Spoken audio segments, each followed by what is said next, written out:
Hello, my name is Marcus. I'm the compiler of a collection of therapy quotes entitled 1001 Windmills of the Mind, a collection of quotes taken from what's often called the psychodynamic or the psychoanalytic perspective, which long ago, as I understand it, was referred to by some as philosophical medicine, because this perspective or way of seeing things seeks to be inclusive. It seeks to tolerate the ambiguity of the various truths that are within. If we look in our unconscious, everything is true in the unconscious. So there's the ambiguity of it all. And that's today's topic, actually. Sort of a follow-up on a recent string of videos on passive aggressiveness, where a person may on purpose create ambiguity as a passive-aggressive measure to push someone back from them. If they give mixed messages and, purposely create ambiguity to annoy the person through procrastination or being late or various little things that a person may do that annoys another person, purposely create some kind of annoyance in the other person. Because in passive aggressiveness, the theory is the child never left the mother and they're angry about it. So in the present, they see everybody as controlling mother, so they want to, in their fantasy of people in the present still being emotionally their mother, cognitively no, but emotionally they want to push back their mother. So people are confused. Why are you being so difficult? Why are you pushing me back like this? Or what's this about? I don't get it. Because emotionally in passive aggressiveness, they have unfinished business with the mother. So they project the controlling mother onto people in the present, and because of the unfinished business with the mother. So in passive aggressiveness, a person may, in that show, in that news clip we played from the, I don't know if it's still around, but there's a show called 2020, and they did a feature segment on Scott Wetzler's book, Wetzler, Scott Wetzler's book, Living with a Passive-Aggressive Man. And they did a whole 15-minute kind of news mini documentary on that book. And it's very good. Depressing, very sad, but still watch it. It's very helpful. In 15 minutes, you'll get a good idea of what passive aggressiveness is, or passive hostility. It's hostility cloaked over with the mask of passivity, sugar-coated hostility. So the person is angry, but they don't know how to make an I statement. And they're afraid of their own anger. They don't want to be aware of their own anger. They don't have the consciousness or any kind of memories of feeling that it's okay to know their feelings, but they were hurt and angry by them not getting their needs met as a child. So there's this sort of fixation with the mother, and the person's angry. So finally, the person expresses their anger indirectly, sort of sneakily, passively, covertly. It's socially acceptable. People can make excuses and no one questions you about it, but the person is relieved to not do what someone else wants. Because in passive aggressiveness, the moment someone wants something, click, click, oh, the controlling mother reminds me of the controlling mother. So emotionally, they want to say no. So they do it in a kind of sideways. They might hedge and, well, I think so, it should be okay, then they don't do it. Or they come late and don't tell you why. And the purpose is to express their hostility towards the mother, seen in their fantasy, in the person in the present, as an emotional reincarnation of the mother. Although cognitively know the person in the present isn't the controlling mother from the nursery, emotionally they're still operating that way. So we talked about passive aggressiveness quite recently. We did mainly by Scott Wetzler, also by Joan Lachkar, and quotes from the Longs, and sort of an assortment of quotes from other authors. That's our most recent thread to 1001 Windmills of the Mind. This confusing, this ambiguous. So the word ambiguity, also because I'm not that familiar with it, and this is sort of my first go at the term, it's used in a wide variety of ways, in different contexts, in different tones, and for different purposes. So I'm not going to survey the whole spectrum of it. Usually the context will tell you what the person means, what their understanding of ambiguity is in the context of what they're talking about. So different authors will. The general pop culture phrase is tolerance to ambiguity. Can a person be? Can they tolerate not knowing? Can they be patient and just put something on the back burner, and maybe later they'll understand something? They're tolerant to ambiguity. But ambiguity can also mean, sometimes people use tolerance to ambiguity, meaning tolerance to ambivalence, meaning that there's two sides to a story and they can hold the two sides. Some people say, no, that's ambivalence. Ambivalence means you've identified something that's satisfying, something that's painful. But in ambiguity, it's sort of prior to that, where you don't even really know it yet. You haven't really got there yet, so to speak. Like when the baby's one with the mother, the baby doesn't know what's going on. He's in this blissful floating state. So there's like a huge ambiguity there. What is all this? Who am I? What's the mother? What's this dual unity? What's this heavenly blissful state? Am I the universe? It feels pretty good, but that doesn't understand. So there's a huge ambiguity in that way. So in the unconscious, it's considered ambiguous, right? And the therapist is meant to tolerate that ambiguity. So when the therapist says he wants to tolerate ambiguity, it means he wants to be patient, to know what's going on so he can make an interpretation and offer some recognition of it that helps the person to reintegrate and re-own something about themselves. So in passive aggressiveness, ambiguity was used where a person with the passive aggressive pattern deliberately creates ambiguity to annoy a person. So there's a different example of ambiguity. I think what I'll do is, honestly speaking, I'm having a little bit of an off day today. And usually what I do is offer some kind of overview of 1001 Windmills of the Mind, how we have almost 10,000 quotes. It's approaching it into becoming an encyclopedia of the psychoanalytic perspective, an encyclopedia on healing the soul from psychoanalysis. But again, keep in mind, I'm not a shrink. I haven't been analyzed. I'm not a professor, a social worker, midwife, doula, nutritionist. I have a humble BA. I'm the compiler of the quotes. Someone said, if you want to learn something, well, teach it. I first searched for people presenting this material. Zilch, nix, nada. So I thought, I want to learn this material, but no one's teaching it.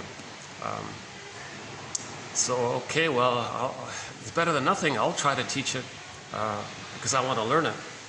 So now we have over, so the complete file has roughly 10,000 quotes all in. But in this YouTube channel here, we're presenting mainly the best of those quotes, called the TQ quotes, the therapy quotes. Quotes that help to re-own what we lost in childhood. With trauma, we lose much, we want to get it back. So that's the idea, this tolerance to ambiguity, to what's in the unconscious, what can we accept. So there's that state of unknowingness, but being willing to welcome in what we lost in childhood. So that's that area of ambiguity. So I think they usually mean it in that way, ambiguity. Just you don't know it, but you want to know it, and you're willing to accept, work towards knowing what you don't know, what you lost, that kinds of thing. Okay, so I'm in I'll give you a quick glimpse of my situation here. I've got a whole crew of people doing their work here. So I wasn't able to do my video in my usual spot. They've got the whole cleaning crew out here. There's about 2, 4, 6, 7, 8. There's about 8 people around me doing their inspections. I think what's happening, this is a popular, this is my favorite place to do these videos. It's my first time to do it here, like inside specifically. I'm hoping when they finish, I'll be able to go outside again. But this is my favorite venue here. So this guy's very brave. He's gonna climb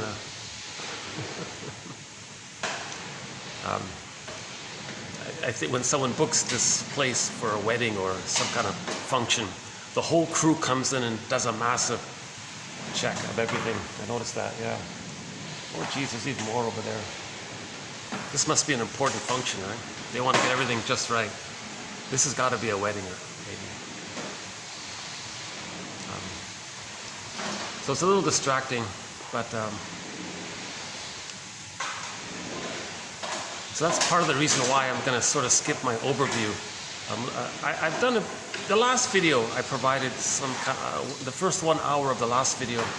I think I did provide some kind of overview of the psychoanalytic perspective. And then most videos, if you listen to the first 30 minutes to 1 hour, there's sort of a broad overview of 1001 Windmills of the Mind. Over 50 topics or themes or threads or chapters or e-booklets. The most recent one being passive aggressiveness. So we just started a new e-booklet. Greed, we recently did greed. So we did 7 videos just on that topic.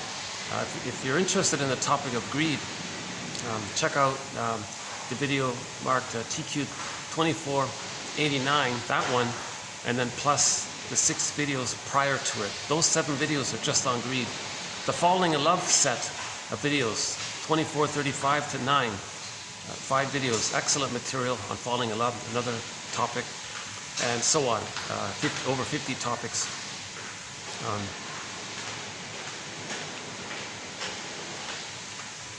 The last video we just finished yesterday was, the day before yesterday, was just trying to understand what this term arrested development means.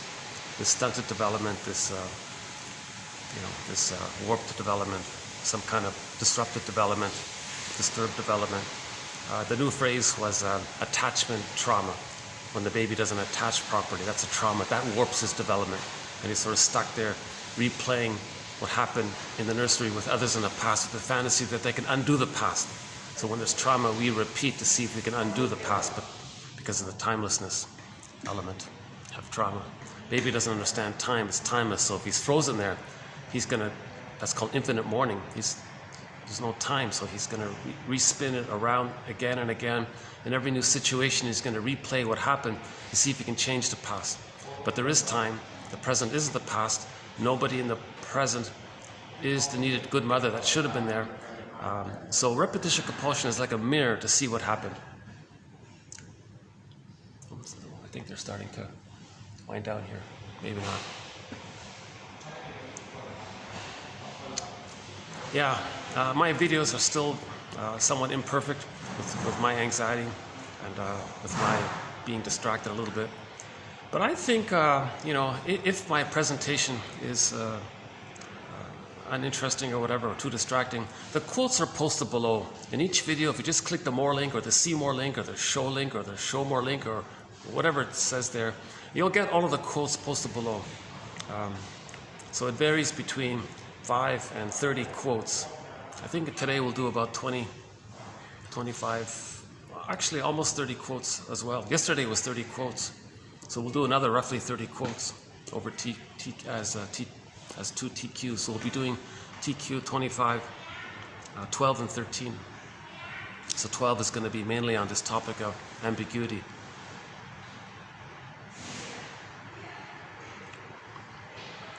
So why don't we just, so that's a major thread. Trauma being synonymous with repetition compulsion, how we replay the past and the present because of the pain we're feeling, with the fantasy that we can undo the past, change the past, get a needed past. We look at a lot of the false beliefs. The child, the baby, thinks it's his responsibility to save the mother because the baby needs an extended paradise. Babies can't have paradise lost at birth. They need an extended paradise for the first 4 to 5 months. So we spoke, that point is very key. We talked a lot about this need for this extended social womb. So in the last video we talked about that. So in many of the introductions, we talk a little bit about repetition compulsion, the need for the extended paradise. The baby thinks he's flawed because he couldn't get it. He puts it on himself. He thinks it's his fault if he doesn't get the paradise.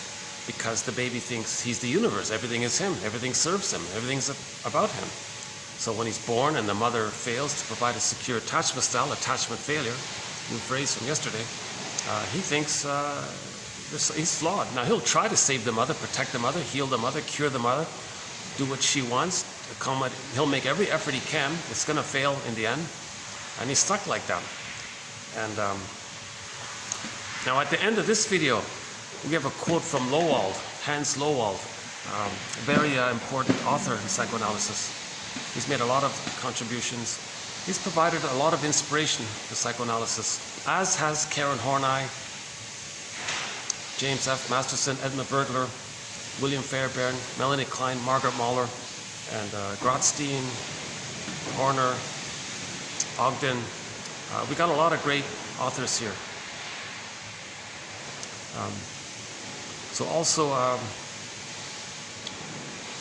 in 1001 Windmills of the Mind, we have a fun thread on TV show and movie quotes. That's a very exciting one. Anytime a TV show includes something that's psychologically minded, I'll include it if I can find it. We have a thread on just self-help exercises about how to self-soothe anxiety. If you want to self-soothe any anxiety, just preface your concern with the following 5 words. What's the hardest thing about? And then you fill in the blank around what's your concern. It's 5 words. It's a question prompt, and it prompts the person to free associate. What's the hardest thing about? For example, my example, I've got all these people buzzing around here. You can see a dozen people around me.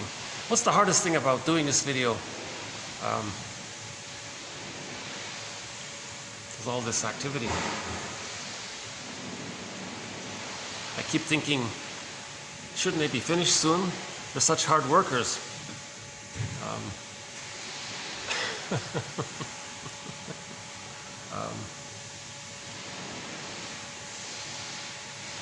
I keep thinking maybe I should just start over and wait till they're finished. What is it here? It's 2:30. If I wait any longer, see, if they finish it like at 4, and then it gets,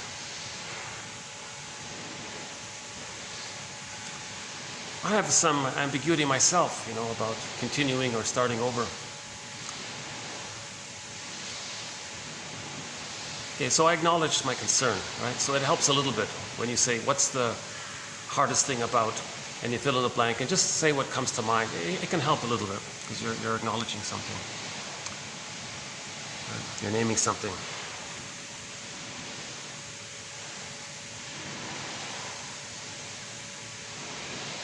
I guess there's a little trigger there, like if I'm interrupted, it reminds me of when I was a child.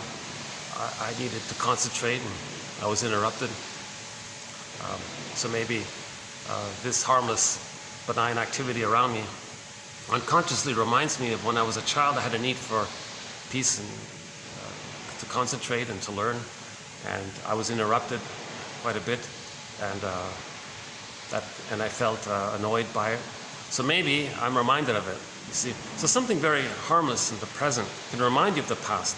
You see, so we use the knowledge of something that reminds us of the past to be aware of the past, and then we see that the present isn't the past. There's a huge difference between,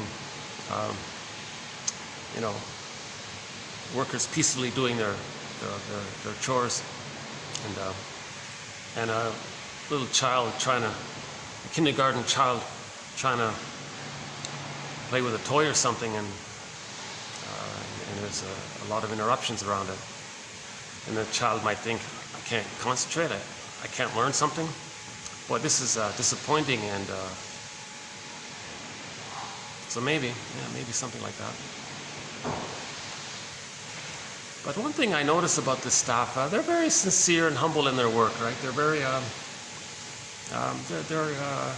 good staff. They're model staff, right?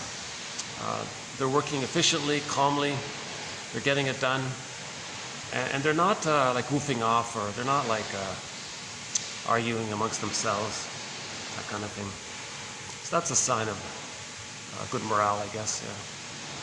Yeah, this has been a friendly hotel. I think this is part of the reason why I keep coming here, not only for the nice venue, but it's been friendly all around. And you notice in some, maybe once or twice I'll visit a hotel, and there's quite a tense mood with the staff. Okay, yeah, there's issues there. But so why don't I just leave it at that. In most of the videos, there's a pretty solid overview of 1001 Windmills of the Mind. And let's just jump into today's topic on ambiguity. I feel a lot of ambiguity about this topic, ambiguity. But I found a little clarity here with these 20 plus quotes. Okay, let's begin. Meaning in psychoanalysis must always be ambiguous due to the nature of the unconscious. And this ambiguity means that there is a basic, essential way in which neutrality operates within analysis.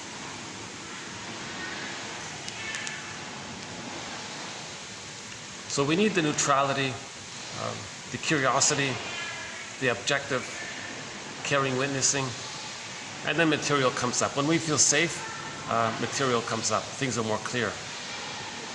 When we're anxious, then there's more ambiguity, I guess, right? Yeah, anxiety would be anxiety. He didn't mention it here. Anxiety means you're reminded of a childhood fear, and you're feeling anxious, but you don't know exactly what that fear was. Mother abandoning the child, mother punishing the child, mother hurting the child in some other way. We don't remember what's coming up, so we feel a little anxious. So there's ambiguity around what's this unconscious fear. Again, anxiety means you're afraid and you don't know why, but usually it's an inner memory fear. It's an old fear coming up, and you don't know what that old fear is, and it's coming up, and hence you feel anxious. Yes, of course, there's external, legitimate anxiety, but we're talking mainly about inner anxiety. So he says here, meaning in therapy must always be ambiguous due to the nature of the unconscious. It's unconscious. It's in the non-reporting brain. It's important. It's true. Everything in there is true, but we don't know. We don't know it. Repressed feelings, repressed needs, repressed wishes, knowledge of what belongs to what. Things get fragmented.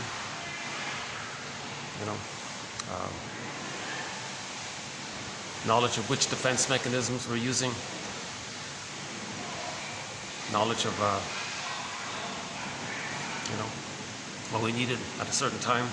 And this ambiguity means that there is a basic essential way in which neutrality operates within analysis. So in order to welcome back and relink and reintegrate something we lost, again, Robert Bly's metaphor, we lose so much we put it in a bag for safekeeping called the unconscious or the non-reporting brain, and we want to get it back. If our golden ball goes in there, okay, our vitality, our vibrancy of feelings, having a wide range of feelings, aliveness of feelings, needed feelings, appropriate feelings. If our golden ball, I feel, therefore I am, it's linked to our identity, our ontological self, our embodiment. If you're not in your body, you're not making sense, literally, says Kristen Wilson in a recent audio clip we played during the Greed videos called Ooh My Soul. So if we lose our embodiment, because our feelings go in there, I feel, therefore I am, so we want to be calm and neutral and tolerate our unknowingness. So we got to be like Lao Tzu a little bit. See, Lao Tzu is a master in this area. His poems are all about tolerating ambiguity. Less is more. More is less. I don't have the book here with me, but we have some quotes from a couple of quotes from Lao Tzu, his famous poems, in that famous book called the Tao Te Ching. and I've been using mainly Ursula Le Guin's version of it. There are several hundreds and hundreds of people have offered their translations of the Tao Te Ching. It's such a powerful, beautiful, life-affirming, feelingful, validating. If you ever want to feel a little better, he does it. His poems acknowledge something that you don't know. It acknowledges something that you know, and you feel relieved by it. It's really something. The Tao Te Ching by Lao Tzu. So he's the true genius in this area. So that's why some people say psychoanalysis has a little bit in common with the ancient philosophies from long ago, meaning the Eastern, Asian, African. I guess it's Asian mainly, right? I don't know too many of the original African philosophies. We know about Ubuntu, a little bit.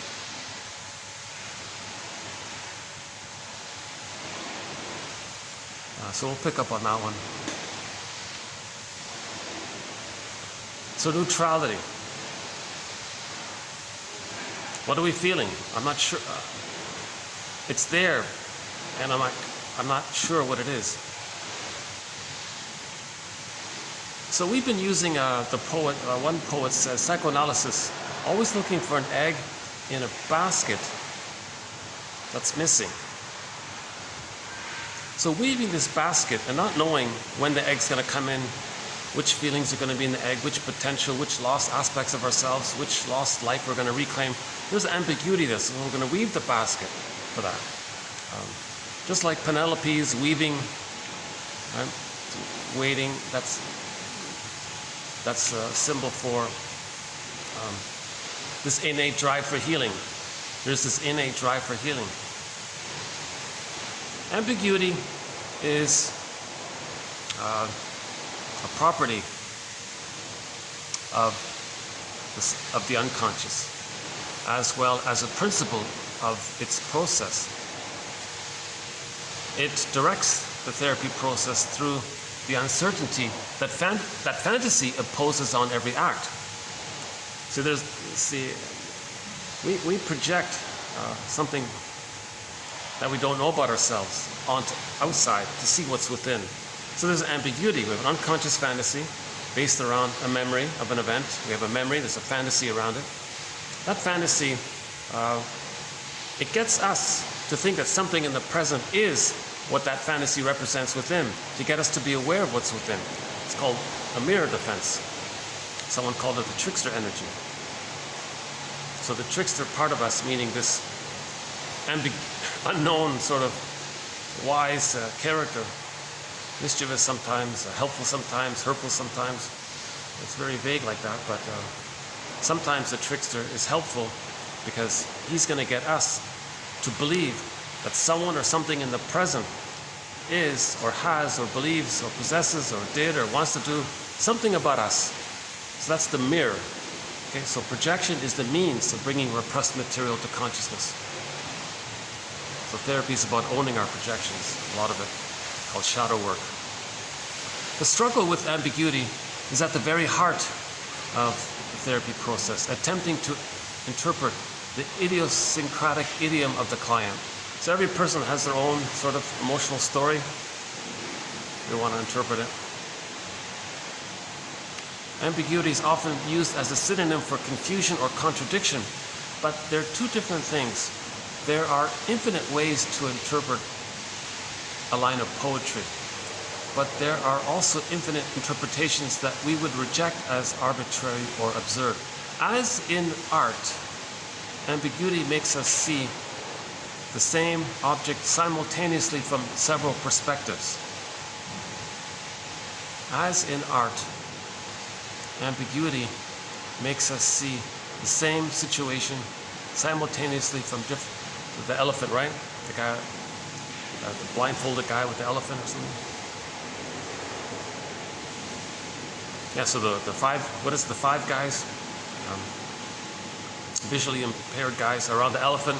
One guy touches the leg. Oh, I think this is like a column. No, this is like a fan when he touches the ear or something. But they're all partly true, right? Maybe he means it that way.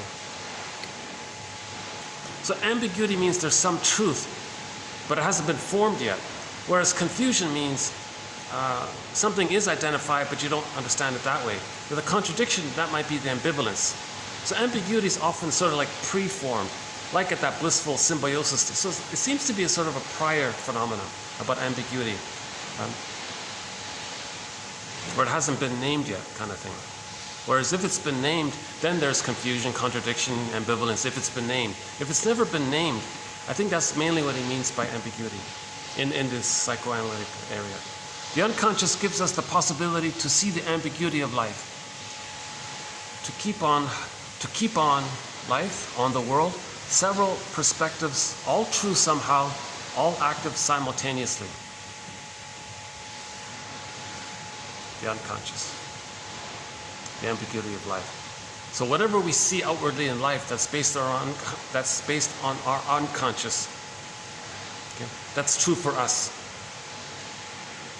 So, positive projection, you idealize him. Well, you have lost golden traits. You have a memory of when you felt loved and it's insufficient and you want to get in touch with it, so you say someone else is so amazing. So it's in reference to ourselves.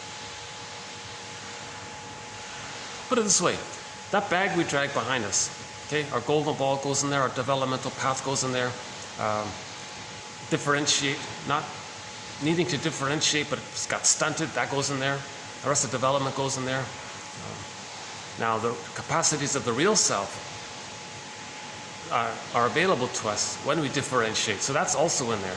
Now, the capacities of the real self include abiding love, it includes noting your interests, genuine self-esteem, because you have the self, a lot of the self goes in there.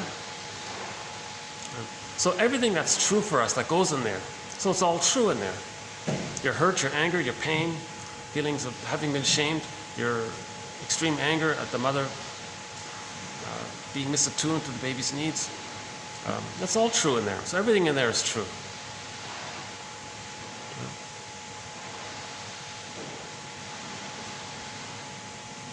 Wait a minute. The belief that it's the baby's job, the belief, so is that, okay. From the baby's point of view, he believed, from the baby's point of view, he believed that it was his job to save the mother. And he still thinks that, and that's in the unconscious.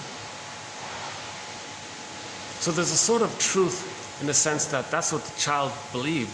There's a truth in that way. But in our adult perspective, can we accept our inner child's false belief? Because it was true for him. So there's... So you got to hold the two.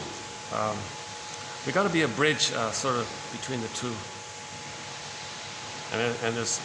And the bridge is ambiguous too. And yeah, someone said it's not exactly paradox, because that means you've identified the two sides. So it's prior to paradox, although it looks like it often. And what about that? The child thinks it's his job to save the mother, heal the mother, because he needed the paradise. So that belief is in there. And he's going to be dysfunctional to stay loyal to the mother, because he's still hoping to save her so he can get his paradise. So if we look in the bag and we find that in there, we know it's not true, that it's not the baby's job. So that there's sort of an ambiguity there. If the baby believes it's true, can we accept that he believes it's true? And can we be neutral and hold the ambiguity of not knowing that he believes that? But consciously, we're not going to tell.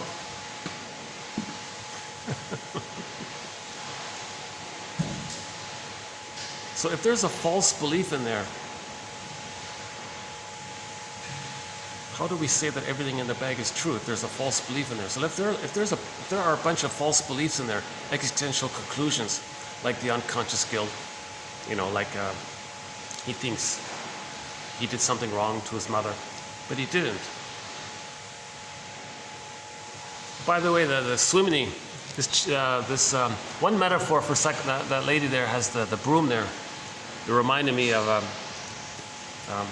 some people credit a woman named Bertha or Anna or something as being the first true discoverer of psychoanalysis, and she called psychoanalysis chimney sweeping, mind sweeping or something, saying what needs to be said so you're cleaning the chimney kind of thing.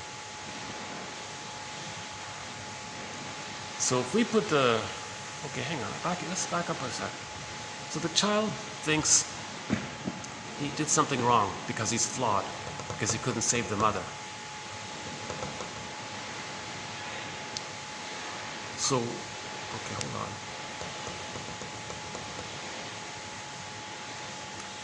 Meaning in psychoanalysis must always be ambiguous due to the nature of the unconscious. So it's like a dream world in there, right? This ambiguity means there's a basic essential way in which neutrality operates. So we want to be a caring witness, be neutral. Ambiguity is the proper of psychoanalysis, of the unconscious, as well as the principle of the process. Ambiguity is a principle of the process. So part of us thinks it's true, another part of us recognizes that it's not true. So there's a process there, and this process drives the treatment because of the fantasies. The struggle with ambiguity is at the very heart of therapy, attempting to interpret the idiosyncratic idiom of the client. Ambiguity, okay, like art. Next one here. The unconscious gives us the possibility to see the ambiguity of life, to keep on life, on the world, several perspectives, all true somehow, all active simultaneously. It's active simultaneously. We consciously know that it's not our job as a baby, that it wasn't our job as a baby to save the mother. Did we lose the lights here? It's okay, right? Okay, let's keep going here. The ambiguity is purposeful. The ambiguity is purposeful. There's a purpose to it. Okay, there's a purpose to it. So maybe that's part of the ambiguity, that there's a purpose. The baby has a purpose. So we as a baby had a purpose. Our purpose was to see if we could save the mother because we had a need for extended paradise. Okay, so ambiguity is purposeful. So there's the truth of it, the positive intention of the false belief. Okay, so the truth of the false belief was that there was a positive intention. It had a purpose. It wanted to get his needs met. So we can think of it that way, right? So the false belief is true because the false belief had a positive intention.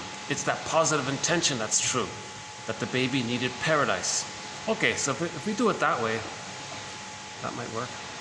Very often, the shaman's speech, even if it resembles normal language, is in fact a unique narrative, some sort of meta language, which is understood by all who speak it, but remains totally enigmatic and hermetic to all those who require the shaman's services. So this must be the gift of the shaman. He speaks in a way, he speaks like Lao Tzu maybe. He speaks in a way that he understands, more. Less is more. More is less. And people go, yeah, I kind of get it. But he really knows what he means. And other people are feeling something there, those kinds of things. So the shaman has the meta language that bridges the two sides. It's so painful for you to focus on yourself. So what you do to soothe yourself is focus on others. Okay, so that language, that interpretation, bridges the two sides, your inner, your outer, pain within. You soothe yourself by doing something outwardly. You have, quote, you have trouble living in the present, so you dwell in the past because you never really lived it. So that acknowledges the past and the present links. So whenever we make past and present links, the therapist says, you're showing me what kind of mother you had, and how you felt being with her by recreating it here with me. So him being able to point that out, that's sort of like an umbrella language that includes consciousness and unconsciousness. So shamans were shrinks, in other words. Shamans offered therapeutic interpretations in their shaman speech. I wish you could hear it. God, that'd be great, eh? If there was some kind of recording and proper English translation of the shaman speech. Jeez. See, shrinks try to do that with what's called their interpretations, a total interpretation, clarification, transference interpretation, so-called confrontation, bringing something to your awareness. A couple of others. The movie's ambiguity is partly its strength. He didn't name the movie, but I thought that was an interesting phrase. If you watch a movie and you're not clear about things, that's partly its strength. Any movie based on a fairy tale will have that, because the fairy tale describes the unconscious world.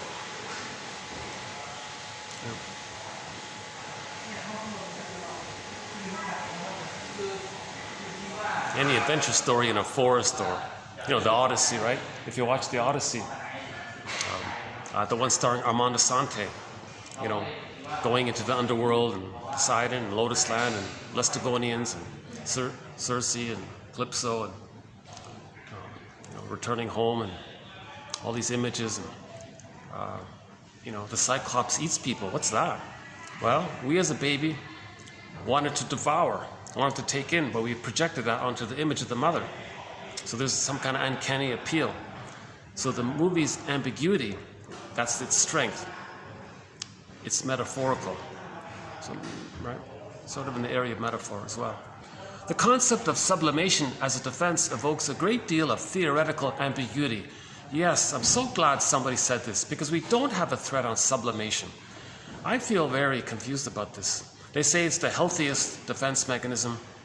Usually the example is the guy's got a lot of anger, so maybe he becomes a pro wrestler or something, or a boxer or something, goes into sports or something. But I'm still not clear about this one. So I'm glad someone said it. The concept of sublimation as a defense evokes a great deal of theoretical ambiguity. Peter Sifnios said this about himself. He said that he's got a hot temper. Oh, John E. Sarno, same thing. He said he's got a very angry, aggressive, kind of bullying personality. So those two characters, Sifnios and Sarno, they got into therapy, but sort of it gave them an outlet to angrily say things. Look, you're doing it wrong. Why do you think this? And oh, yeah, who's that guy?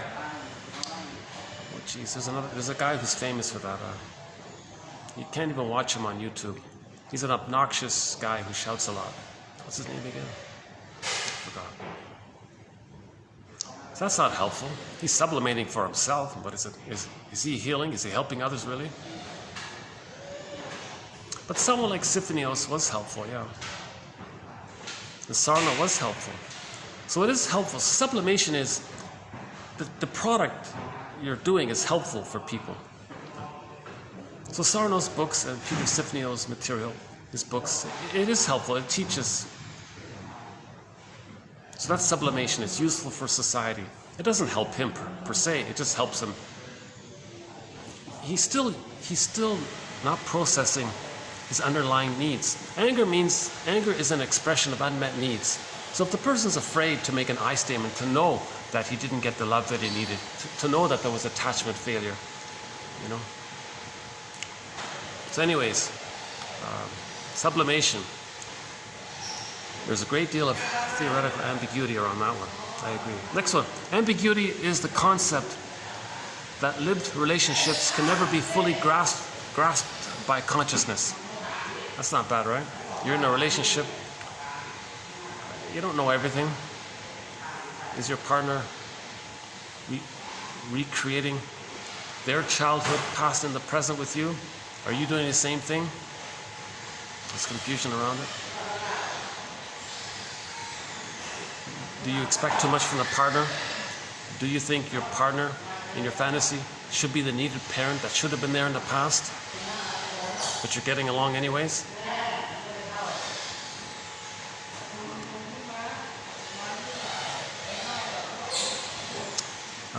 Ambiguity is the concept that next one. It is essential for the analytic procedure that each thing or event in the field be at the same time something else. Yeah, so something is usually there's like the latent and the manifest, and you're looking for the latent.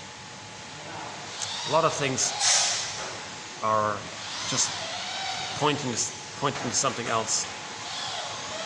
A lot of things are set as defense mechanisms to avoid the pain of something more painful that we can't accept. So we say something else. So there's this area of ambiguity. Passive aggressiveness, right? The person was late.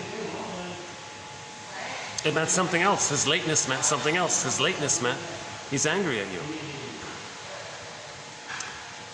If this essential ambiguity is lost, the therapy also disappears. In other words, the client feels and acts as if his transference is real, but keeps the therapeutic relationship uncontaminated about it.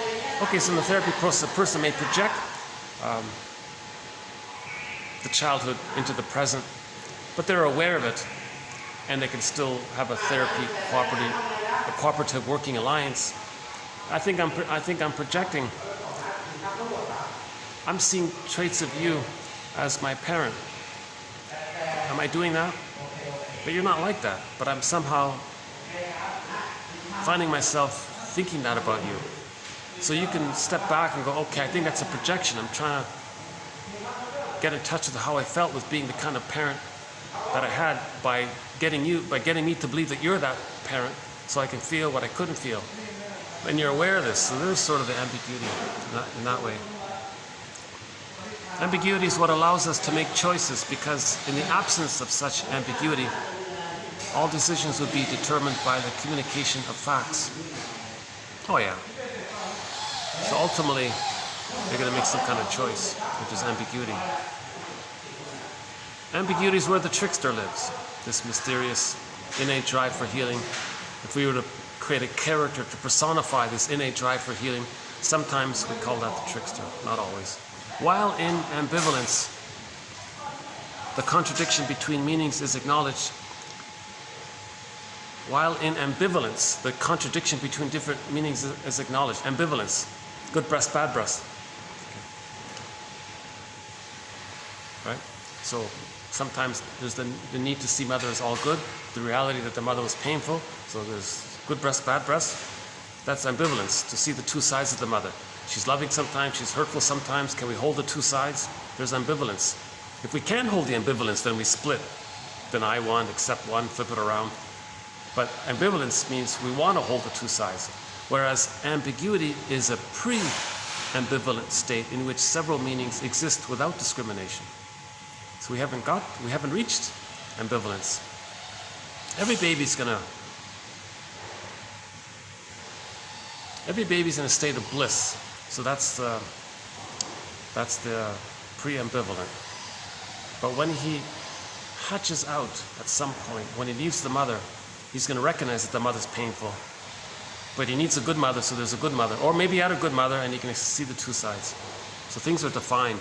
So ambivalent means basically things haven't been defined yet. Ambiguity in general is a state in which multiple trends exist without contradiction because they have never been discriminated, identified, same idea. Being able to live with ambiguity is a sign that our work has been successful. Now the context of this one is ambivalence. When he says this, he means ambivalence, so we can change it here. Being able to live with ambivalence is a sign that our work has been successful. Right? If a person can accept the two sides of a situation, if they can find the third side of the coin that holds the other two sides, then therapy has been successful.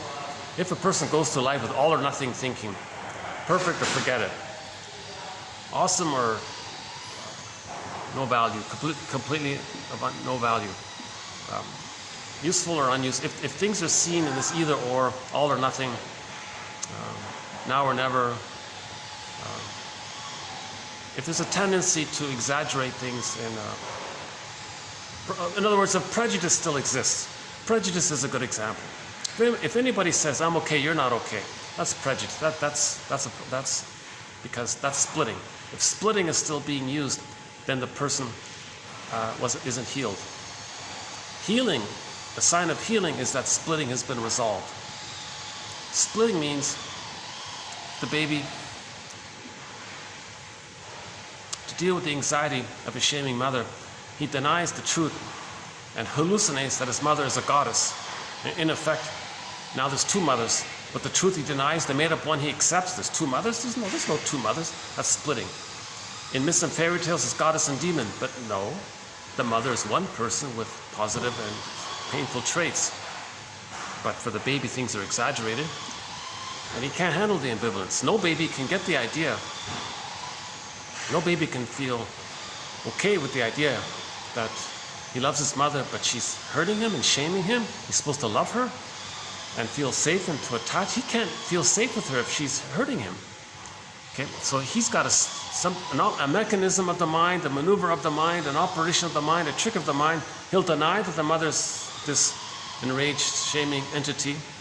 So before the baby rejects the image of the mother, first he projects his rage and needs to take in his greed. So again, the baby's nursing, he has a need. It doesn't get met, he tries again. Now he's getting angrier. Eventually it reaches the point of greed. Now, in his fantasy, he's enraged and he's greedy. He wants to gobble it in. He wants to control the breast, possess the breast, eat the breast, devour it. That's the devouring quality. So greed has that quality. So unmet need turns to greed. Now, the baby's enraged at the process, so his anger and rage at his needs not getting met around, and plus his need to take in, and it becomes a devouring quality.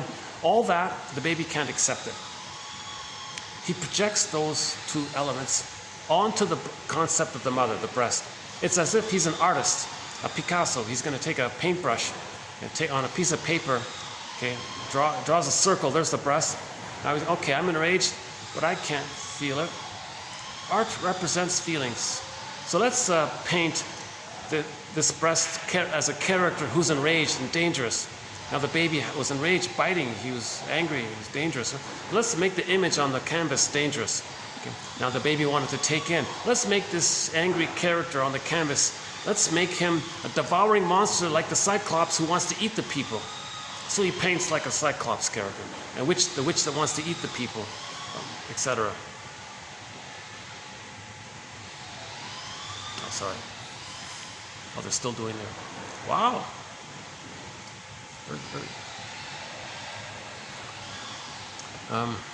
Yeah, maintenance, right? Somebody compared therapy to maintenance. In the show, imagine that. The wife said, we gotta have therapy. And the guy didn't want to go. The therapist said, well, you take your car in for maintenance, don't you? Well, it's the same thing. You gotta take your marriage in for maintenance. Oh, is that it? Is it like that? Okay, then he agreed. So just like they're sweeping.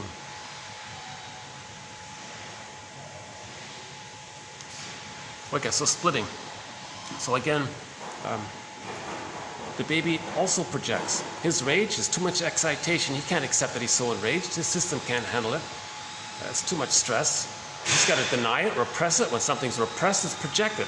So he projects his rage, this angry, devouring quality, onto the concept of the mother and creates a mother image entity, imago, of some creature that's enraged and devouring refers to the baby's wanting to take in. The monster wants to take in. So the baby says, no, I'm not angry. No, I need nothing. I don't want to take anything in. It's this mother that's so angry and she wants to take in. That helps him to deny. Why? Because it's too painful for him to have these feelings and needs. The baby was gaslit. His reality was denied. He's painful by it. And to keep it repressed, he projects it and says the mother's like that. So when we attribute something about ourselves onto others, it's a defense mechanism to not feel that it's within. It's called projection. So he deals with this anxiety by getting his attention outward and thinking that it's outward.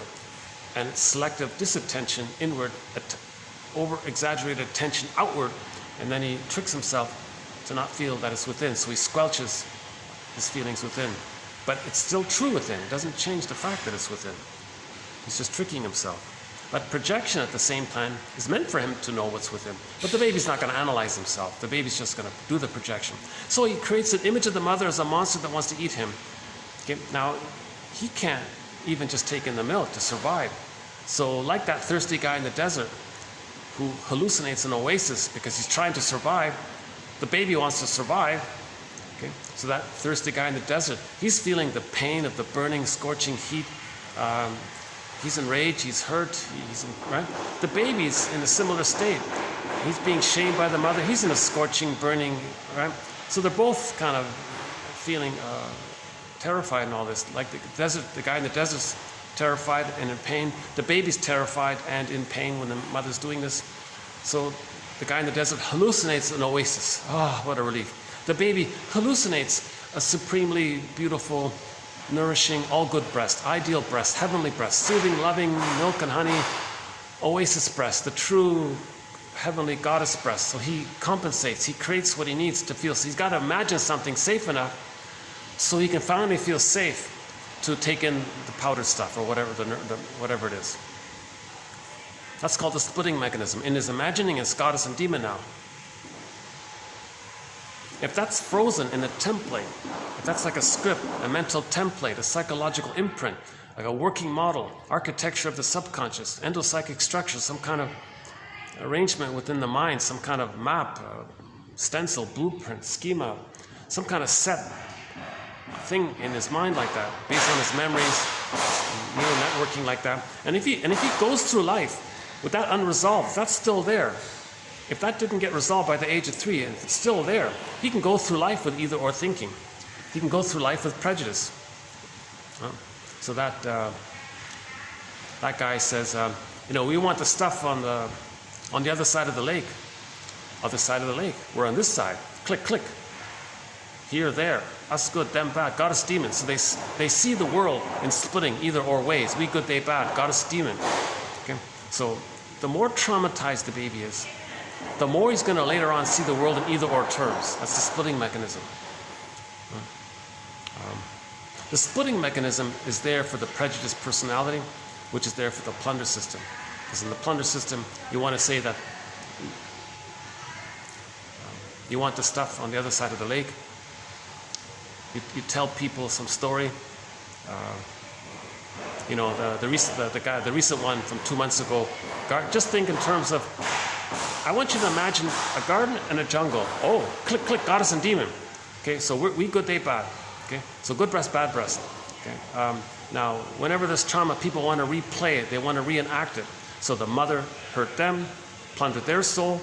Okay, now they want to plunder the stuff on the other side of the lake to reenact how the mother plundered them. So they plunder others to communicate and to know and to in the fantasy, if they plunder the stuff, if they plunder other people's stuff, the fantasy is that they're going to undo how the mother plundered their soul. It's not going to work, but that's how the plunder system works to exploit people's splitting mechanism due to trauma. I won't go into that whole thread about that. That's a major thread there, related to prejudice. Major thread, prejudice, right? So being able to live with ambivalence, the two sides, is a sign that our work has been successful. The two sides. The baby can't handle the two sides. The baby can't accept the idea that he's got to trust his mother, feel safe with his mother, but she's hurting him and rejecting him and saying go away. He's got to feel safe. He can't feel safe if he's being pained by her. So to deal with that, he creates two mothers, goddess and demon. Oh, okay. The painful one, that's not his mother. The good one, that's his mother. The baby has to have an all-good mother. He needs the paradise. He needs a paradise experience to continue. If he doesn't get a good enough mother, meaning the mother's more satisfying than frustrating, overall, by the age of 3, actually by the age of 4 to 5 months. So the mother's got 4 to 5 months to get it right. The mother's got 4 to 5 months to let the baby feel that she's more loving than painful. If she doesn't do it, if the baby perceives the mother as more painful than loving, then splitting is still being used. He doesn't hatch out of the egg. He doesn't move towards the psychological birth. He doesn't differentiate. Okay, the baby needs to enter into this oneness with the mother where he feels safe to hatch out of that egg. Okay, so this psychological egg means the social womb, the extended, the first stage after birth, called the stage of symbiosis, merging, fusion, union, mother-infant dual unity. Okay, symbiosis, the stage of symbiosis. So the baby's still in this one blissful state. In other words, the Garden of Eden is still continuous. He needs the paradise to continue for the first 4 to 5 months. So the mother has to offer that. She has to be mostly loving with very little pain. Now the baby, all babies temporarily may engage in splitting because no mother's perfect. That's okay, they said, but by the age of 4 to 5 months, the mother's really got to be more loving than shameful. Because otherwise, it's past that critical time. His template is still goddess and demon. Now maybe between 4 to 5 months to 18 months she can compensate for it.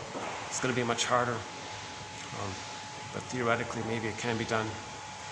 But absolutely by the age of 3, if it's not done. That's some stuff here.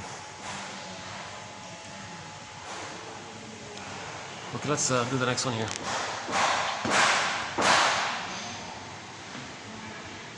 Ambiguity is what may be understood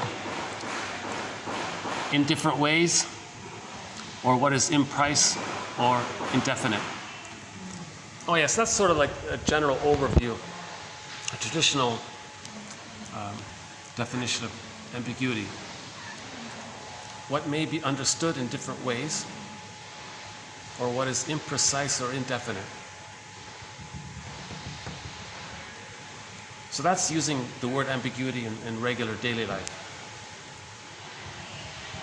See? So the context tells you what they mean by ambiguity. In this quote, he means a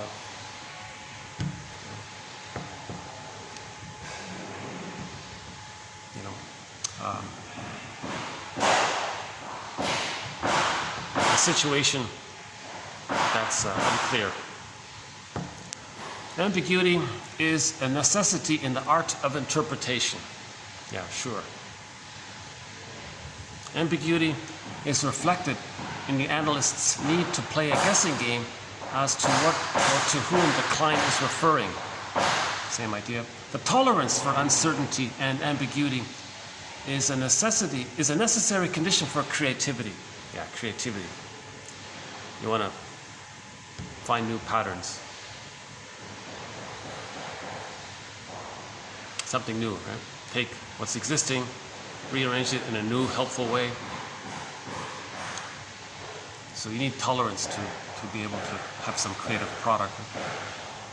He immediately points out the ambiguity and interprets defense. Okay, so now, if ambiguity is used as a defense mechanism, then the therapist has to point it out. He says, quote, therapist says, quote, I find myself wondering what you're hiding behind it. What you're saying, right? So I find myself wondering what you're hiding behind your passive-aggressive actions. So let's say he was late. I find myself wondering what you're hiding behind your lateness. Okay. So in this example, ambiguity is a deliberate defense mechanism. Okay? The client was angry, he was late, he used lateness as a defense mechanism. Therapist feels confused, but knows that there's something definite going on. So in passive aggressiveness, there's something definite. It's hostility. In its Indo-European root, ambiguity means simply to lie. So one root word for ambiguity long, long ago was it was a lie. I thought that was interesting because a lot of times if people are consciously giving you ambiguity, that's a strategy to lie. Maintaining strategic ambiguity for protection. So when we lie, we're trying to protect ourselves.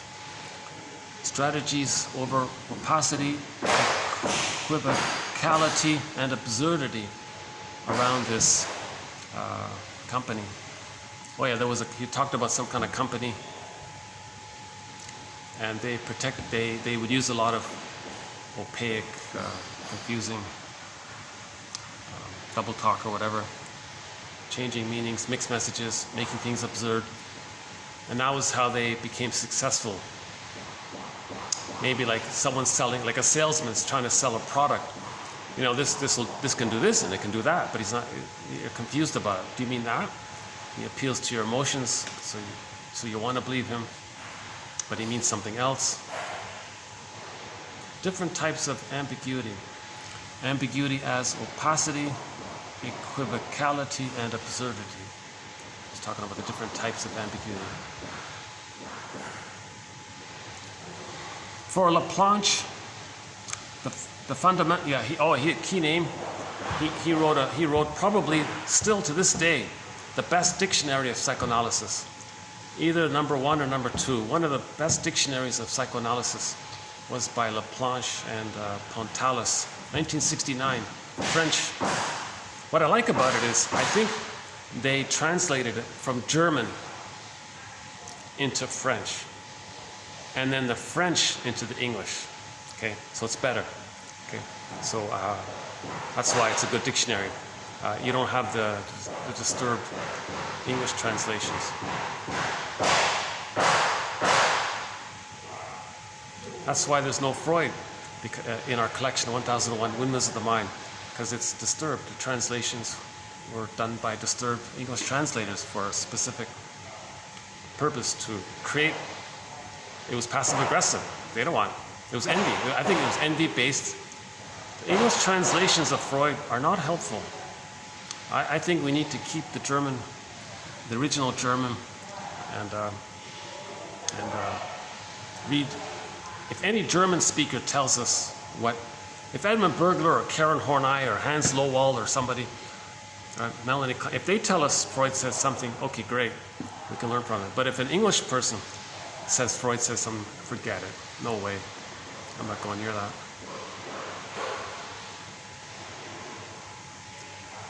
That's because I tested it.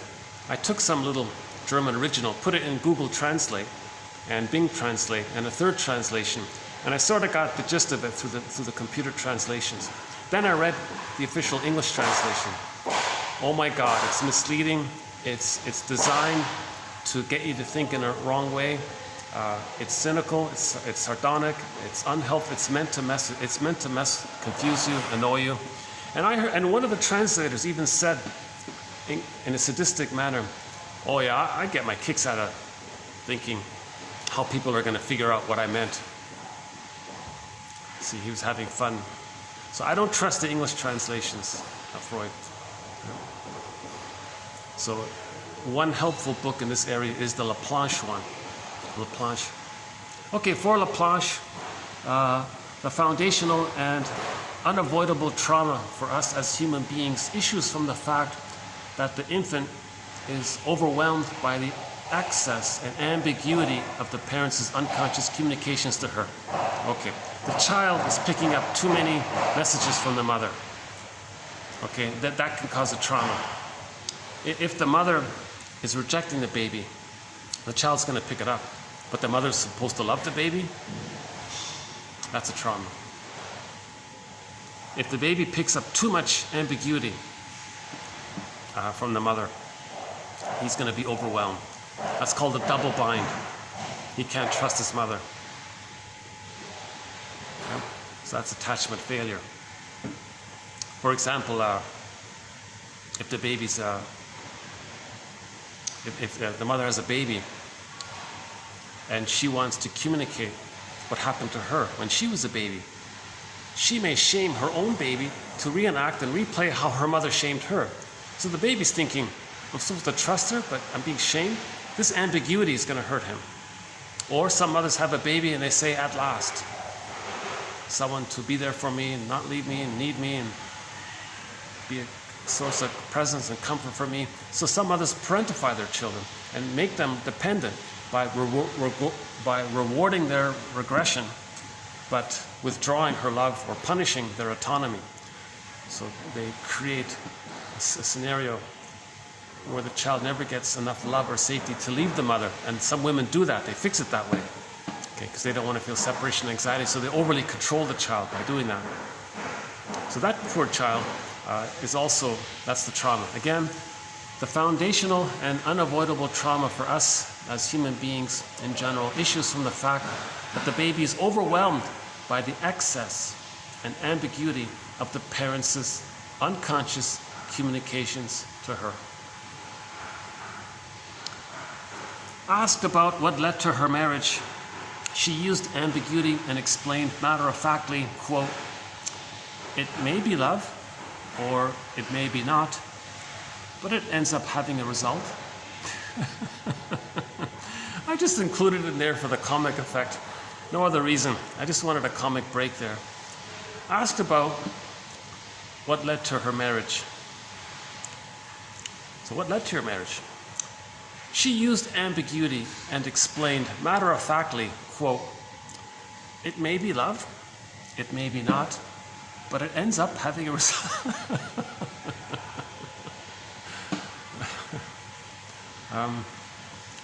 Okay, that's TQ 12, 2512.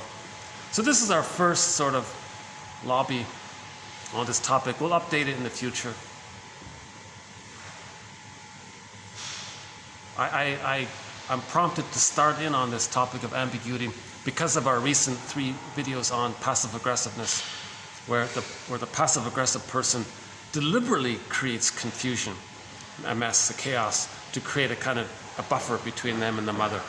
And then there's people are thinking about the mess and not them.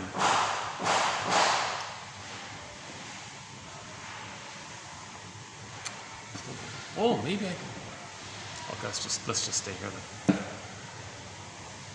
Transference. Okay, next. So we'll do a couple of miscellaneous ones here for 2513. Okay. Transference interpretations can help the client experience how his or her perceptions of the present are influenced by the past, that is, unconscious fantasies. So we have a thing called unconscious fantasies, stemming from our memories. And we distort the present. We see the present through these fantasies, because these fantasies communicate our unmet needs, our pains. Transference interpretations can help the person experience how his or her perceptions of the present are influenced by the past.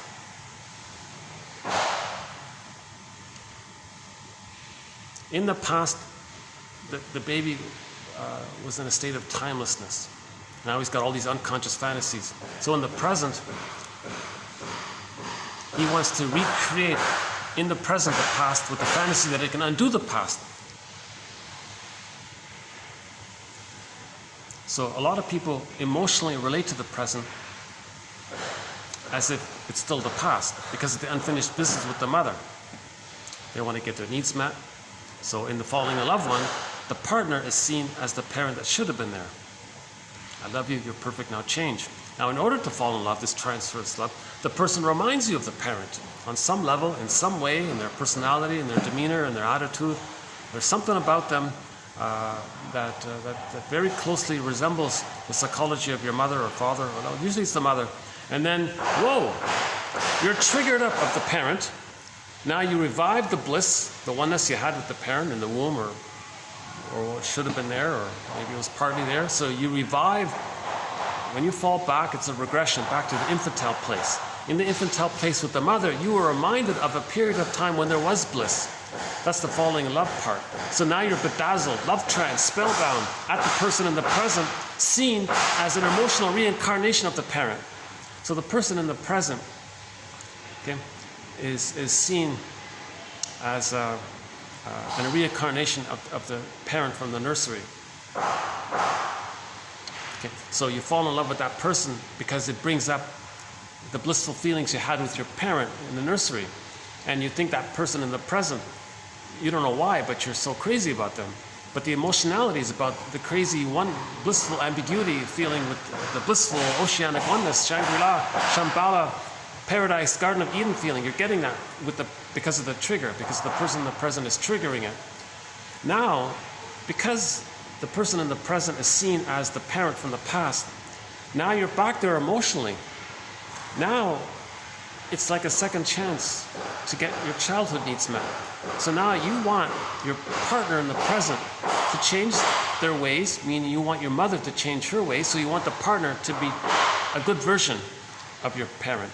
So you want the partner who is seen as the dysfunctional parent to change their ways, meaning the fantasy is that your parent in the past is going to change her ways, provide the needs that the baby needs, safety, reverie, continuity, trust, warmth, witnessing, secure base, symbiosis, fusion, merging, allowing the child to hatch, supporting the child's, witnessing the child's uniqueness, their mystery, seeing, accepting their uniqueness, then they can see it for themselves, and so on and so forth.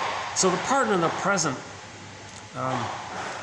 the excitement is that since they are the parent from the past, you're back at that point before you were traumatized. So now you're back there emotionally. So now you're excited. Oh, I got my mother back again. Now I'm going to get my needs met. So you're very excited about being loved and getting your golden ball and knowing yourself and having the capacities of the real self, like play. So there's a real interest in creative play, and when you know yourself. And so there's an expectation for all of this. Now the person in the present can't do it. It's not going to work. Then you call them a heartbreaker, a Fluchschwieger. So then you turn on the radio and says, why do you have to be such a heartbreaker? No, the person in the present didn't break your heart. They just reminded you of how your heart was broken already by the mother through what's called attachment trauma. Failed attachment, the greatest hurt of all. Mother failed us. So we see transference very clearly in what's called transference love. So almost all of these love songs about love, they're talking about transference love. Lovesick, Rick Sanders, we played his song. Love Leads to Madness, Dan McCafferty. Heartbreaker, Dionne Warwick, and others, right? Children develop according to interactions with their primary caregivers. Children develop according to the relationship. This is called object relations theory. Is the study of the internalization of interpersonal relationships. You're hearing that banging, aren't you? This phone is very sensitive for these kind of like construction sounds nearby, right? Hopefully it's not too bad. Again, object relations theory is the study of the internalization of interpersonal relationships. The baby has an interpersonal relationship with his mother. The baby's brain is malleable. It's expanding quickly. The neural networking gets laid down based on the relationship with the mother. Human connections lead to neural connections. Human connections, the quality of the human connections is going to lead to the quality of the neural connections. If the mother sees the baby, he can see himself.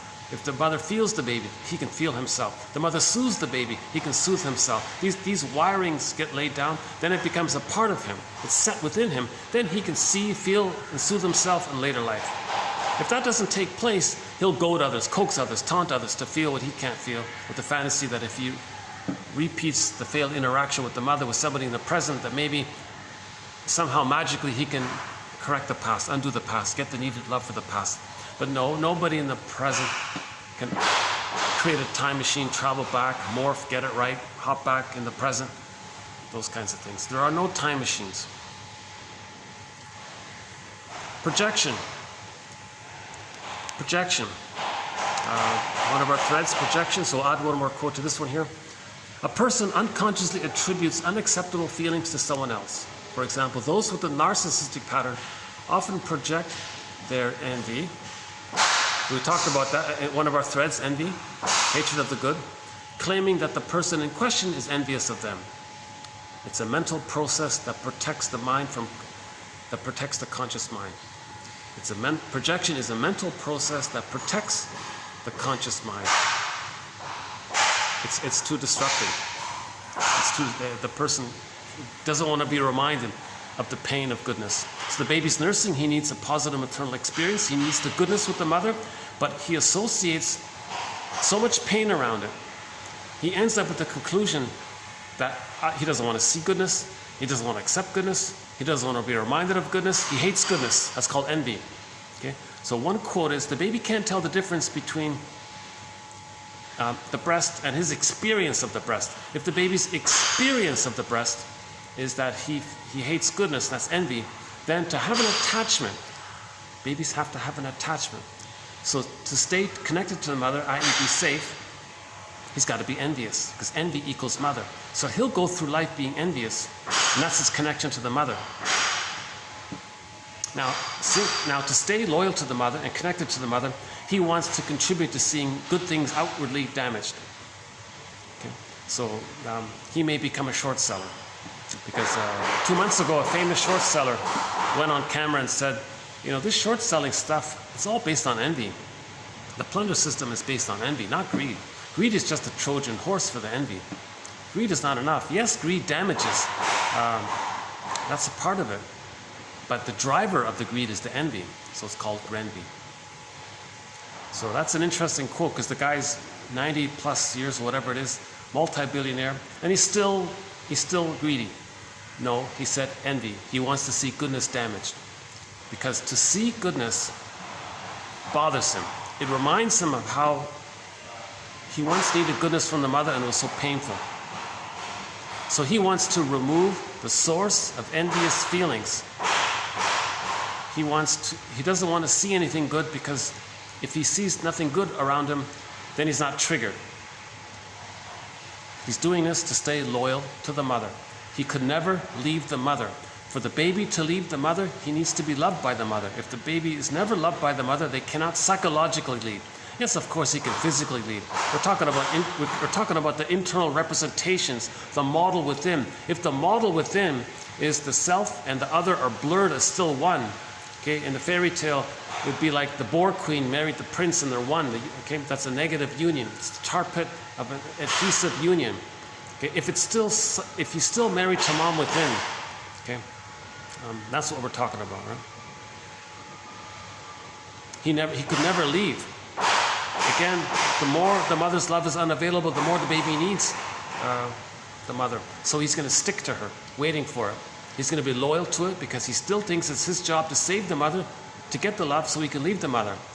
So there's a deep false belief. He still thinks, due to infantile megalomania, due to the theory that the baby in the womb thinks he's the universe, he thinks he's everything, that's the narcissism.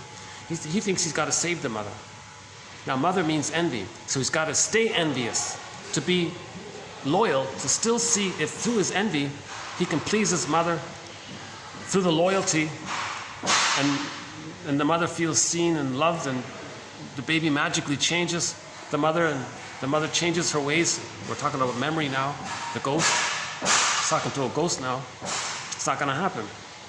So there's the dysfunction. Dysfunction is this effort. This is part of dysfunction. This part here that we just described. He's still banging around, isn't he? Okay, this last one here.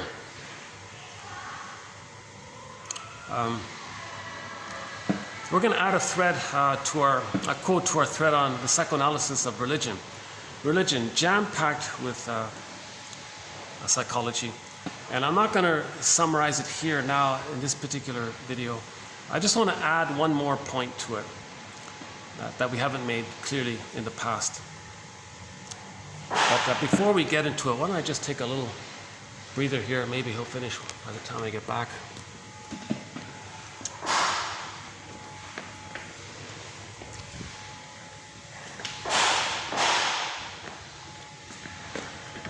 Oh, they're still doing their work here, huh? I wouldn't mind coming back here, geez, eh?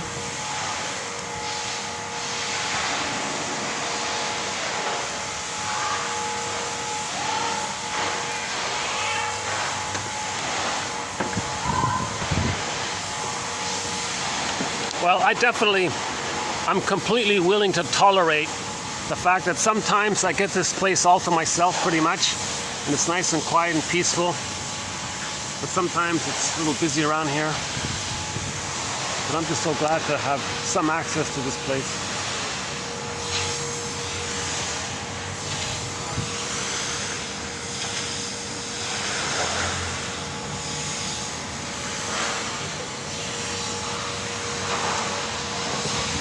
Okay, let's do the bamboo walk.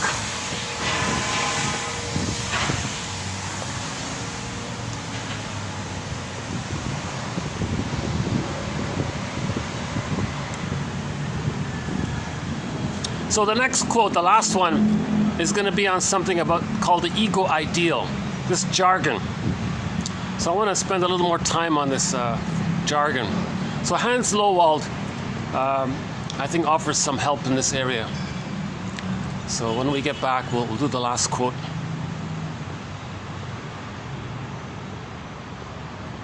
Hey, it's nice and, I'm tempted. Maybe I can. Hey, what if I just do it? What if I just do it here? What do you think? How's the lighting here? I'm tempted to just come right here.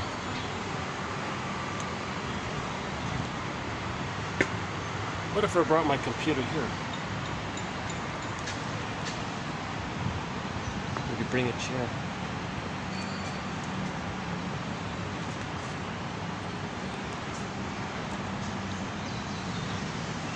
We could try the 9th floor. Yeah, okay.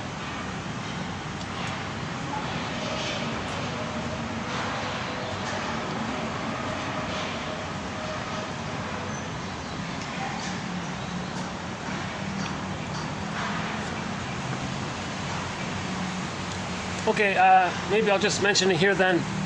If somebody, only a handful of people on the planet have a copy of 1001 Windmills of the Mind. Lucky people. This is a wonderful collection of quotes. So if you'd like to have a copy, www.buymeacoffee.com. Written all as one word, buy me a coffee. And one needs to put the "a" there. So that's 4 words put together, yeah. And then .com/psychoanalysis. Again, buymeacoffee.com/psychoanalysis. Oh. Okay. Maybe I can go there, huh? Oh, okay. I think he stopped his banging. All right. Oh no, he didn't. You know what? Let's take this. Let's take this outside.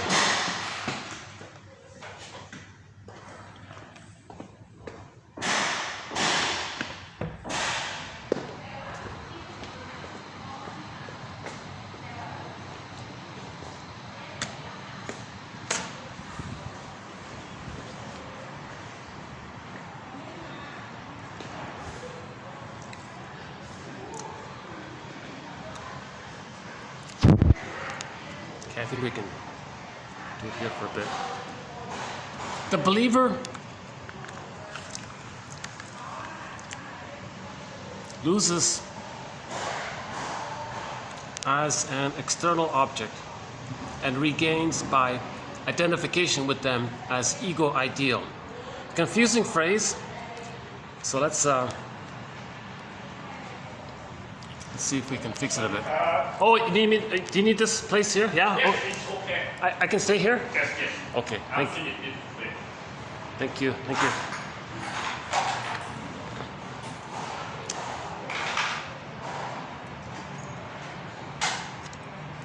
Thanks a lot. We'll come back after 5 o'clock. Oh, yeah. I'll be making another way. Thank you. Yeah, I'll be gone in half an hour, yeah. Nice guy.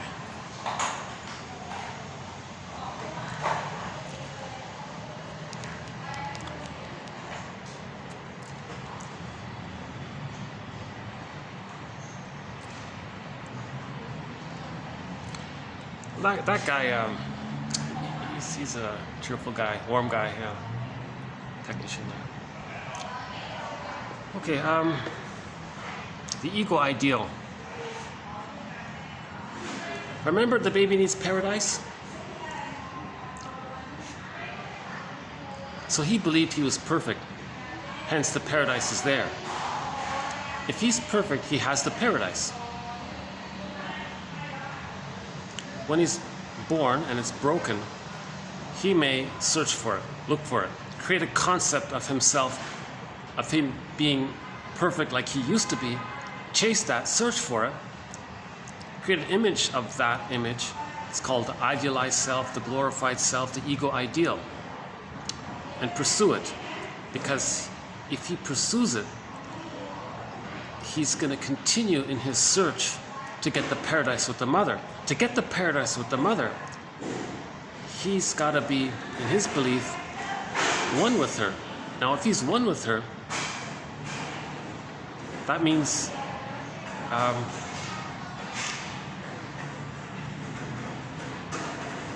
he didn't disappoint her. So at birth, there's a disappointment, there's a break there. So he feels existential emptiness and all this. So he wants to get back to mother, get back to paradise. So one hopeful activity is his fantasy that maybe he can get it back by being or chasing or pursuing a concept of himself being so great that if he were that great, if he were that perfect, he'd reclaim the oneness with the mother. So narcissist looks into the pool of water. He sees a reflection of himself. The object of my affection is my reflection. The title of a very good self-help book by Roquel Lerner, that title right there. So he's still searching. He's still searching for the missing paradise. To get the missing paradise, he's got to be what he sees in the pool of water. In the pool of water, he sees a memory within himself, flipped onto the water, of him being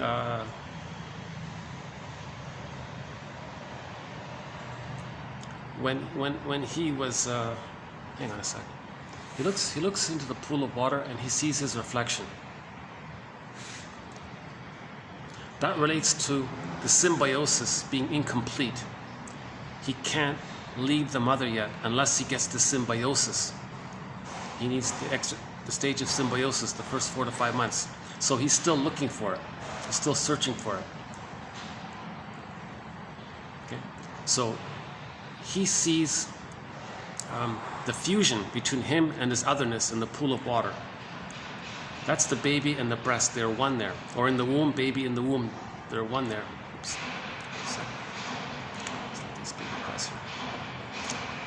Yeah, on occasion, someone accidentally crosses my path. I would try to get anybody in the camera, but once in a while, it sort of happens by accident.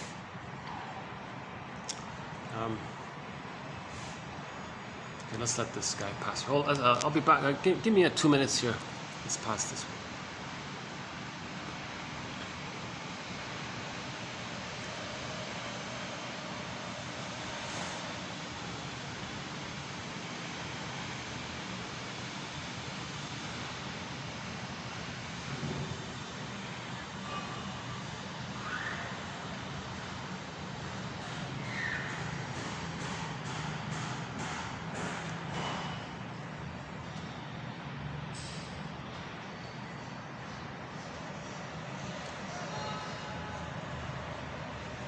Still, hold on, let's just go inside this.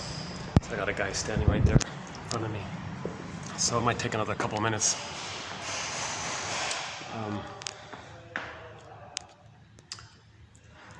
That's okay. So let's talk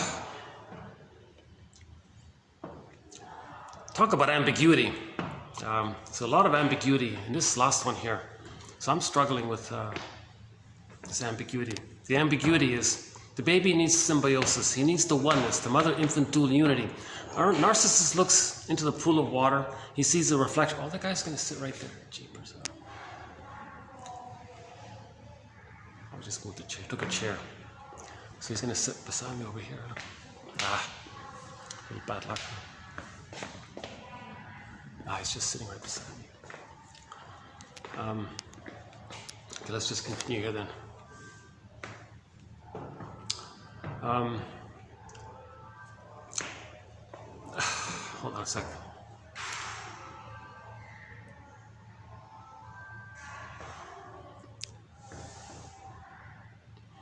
Okay, so narcissist looks into the pool of water, he sees his reflection. There's the kind of oneness there. It's himself, it's the same as him. There's a oneness there. Mother, infant, dual unity. So he's still in this blissful oneness state where it's just him, he's the universe, it's all him. So he's still looking for the paradise of when he's a little God. Now the reflection is the memory of when he was a little God. So he's searching for that because the symbiosis was incomplete, and that's why he's transfixed, right? He's transfixed at that image, okay? Because he doesn't want to feel the emptiness of not being loved by his mother. So he's going to search for, hold on to, cling to, and he's traumatized, he's frozen there. So he's stuck like that. So he's going to spend the rest of his life trying to be perfect, but he's angry at the same time, okay? During that stage, it's all about him, so narcissism, okay? He's indifferent to others, okay? He's indifferent to his emotionality, so his disassociated soul, his feeling life, is echo in the side, who flew off to the side. That's disassociation. So he's disassociated with the trauma. His feelings are off on the side there, called echo. So he ignores echo. He ignores his feelings. He doesn't bother with it. Echo is trying to get his attention, repeats what he says. I'm here. I don't care. Like he keeps ignoring himself. So there's echo of his lost feelings, and he doesn't pay attention to echo. Okay. So that's a sign of trauma, a symptom of trauma called disassociation. Now some people like to use the image of echo to make another point, a more practical point. If we borrow echo and just borrow that to describe women in general, well, narcissist is not going to relate to women. So there's like a little overlap there. Is that guy still right there? Hold on a second. I think he is.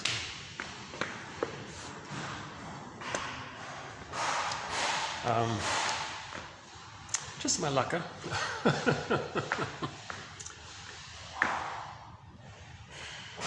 I guess I could still continue. Let's try. Let's just see it anyway. How it goes here. How is it?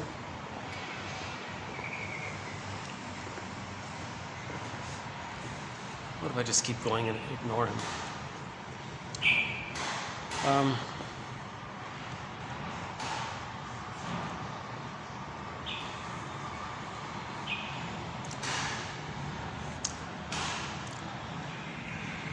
Yeah, I do find it distracting. You know, the reason I'm a little anxious here because I want to read something from Lowald to help clarify this point.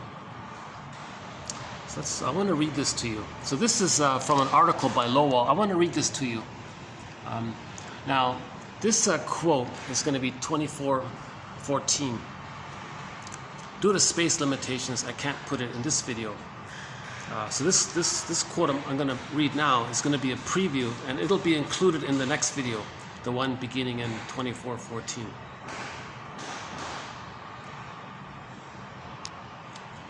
Yeah, I do find it because I know he can.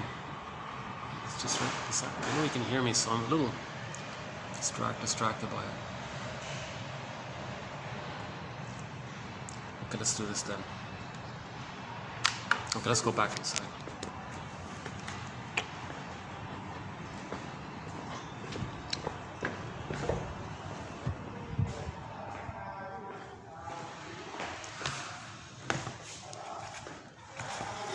Okay, let me, hold on, give me another minute, let me get a chair here, hold on a second.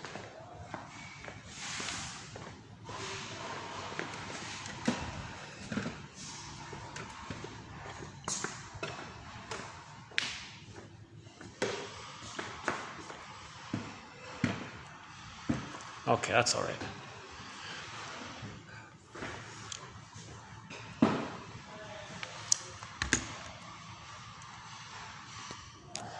Okay, so let me just recap. Babies need symbiosis, merging, fusion with the mother. The mother is a self-object for the baby, a symbiotic object for the baby, meaning the mother is just there to meet the baby's needs according to their needs. automatically, unconditionally. Baby feeds when he wants to feed. Whatever he wants, the mother provides it automatically. So the paradise continues if that happens, because in the womb, everything got met automatically. In the social extended womb for the first 4 to 5 months, that attitude continues. He needs the paradise to continue. If there's a problem there, he's going to have a fantasy of still having that connection where it's perfect. But that connection is based on him thinking he's got to be perfect, like he was in the womb. So this image of him being so perfect that the mother wouldn't leave him, he thinks the mother hurt him and left him because he wasn't perfect. He did something wrong. That leads to unconscious guilt. So unconscious guilt comes from this area. So he thinks he doesn't want to be guilty. He wants to be perfect. So he's going to chase this glorified ego ideal. Lowald explains it. Lowald is a little verbose, but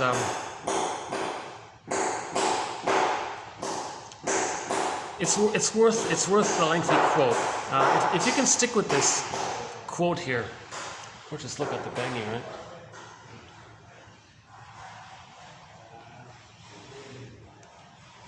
Okay. Here's the quote. Maybe you can see it. Let's see. Is it showing up here? I'm not sure how well you're seeing it. Well, okay. The ideal ego, okay, by identification with the parental figures. That's not going to work.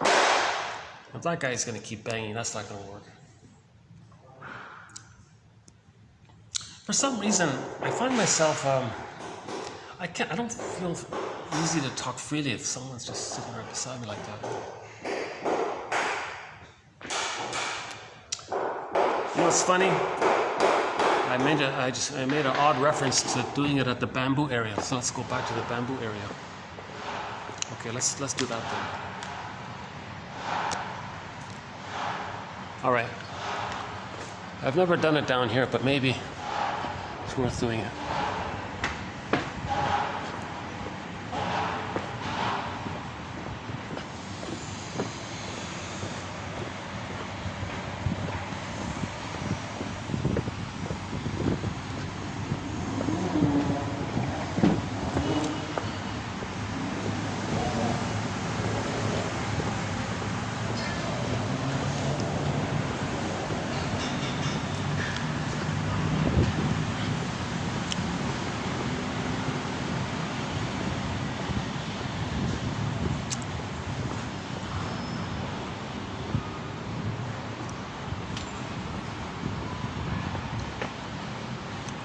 Okay, let's try this then.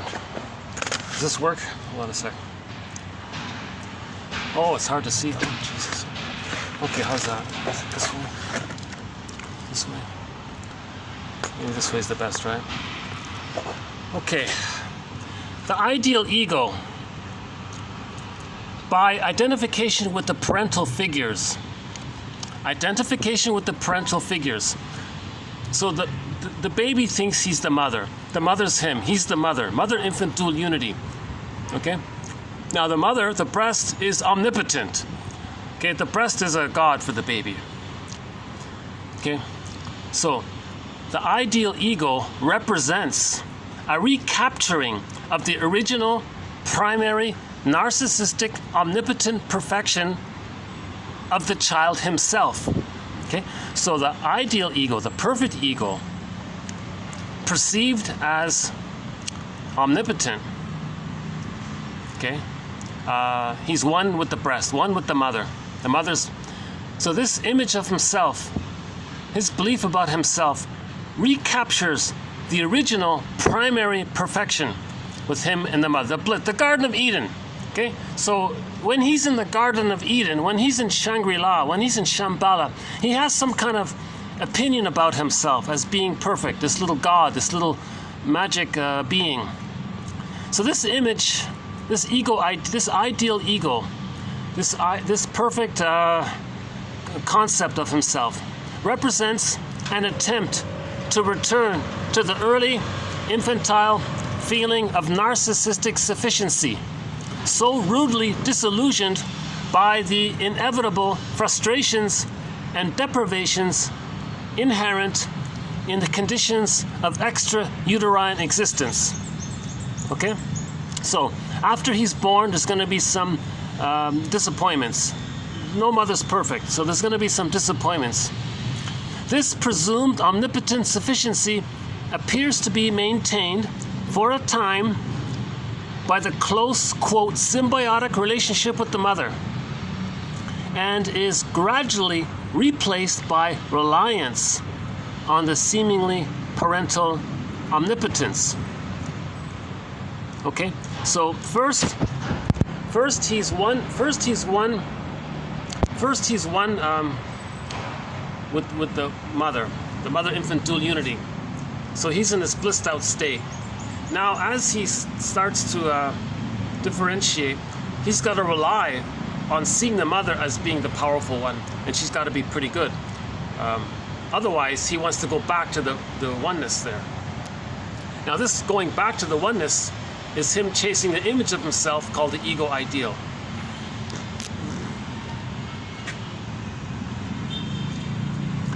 The ideal ego, in contrast to the child's frequent experience of a helpless ego, is then a return in fantasy to the original state.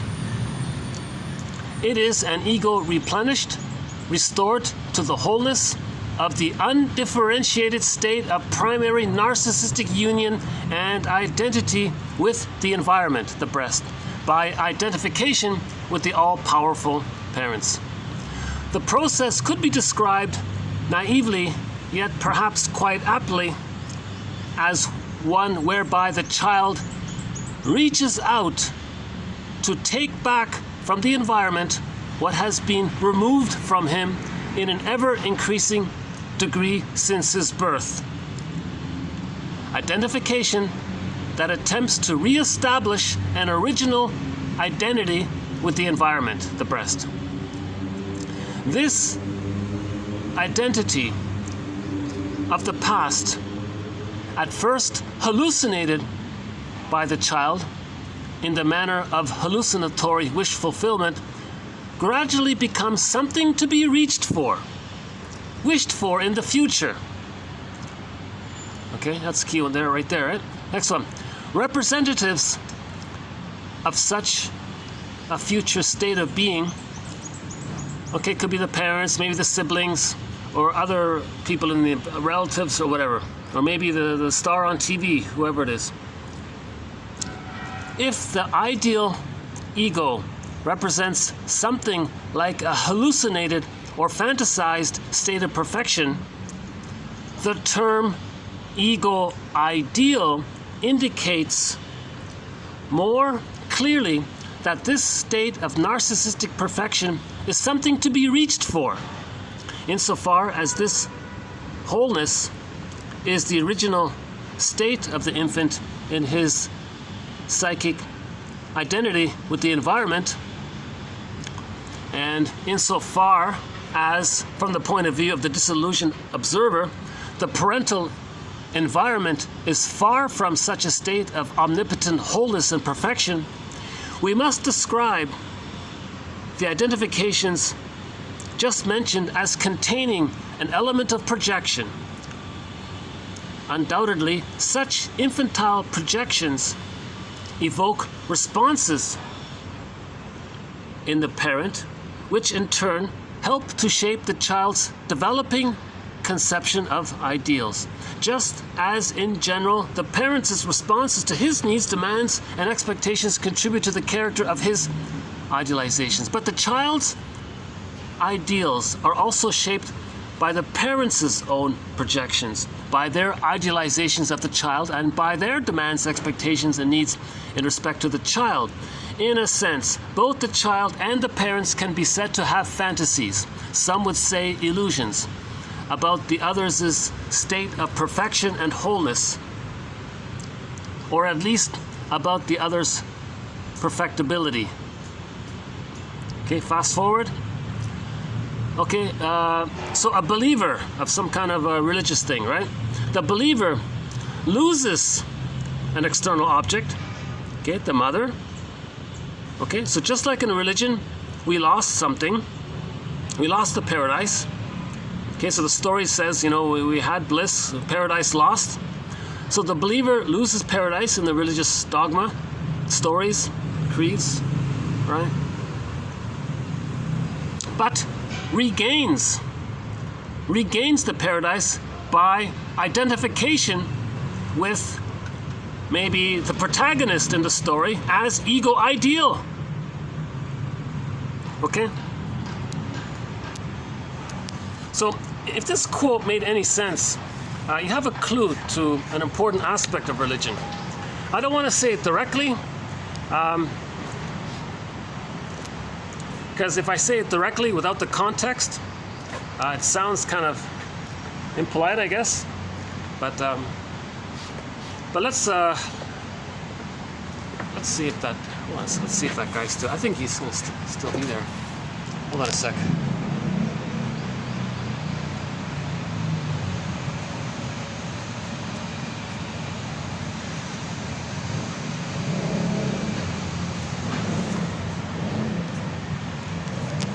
Let's just stay here then.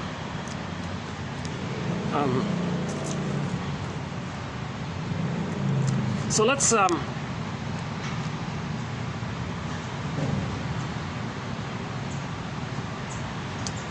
let's create a story where we imagine somebody as being perfect.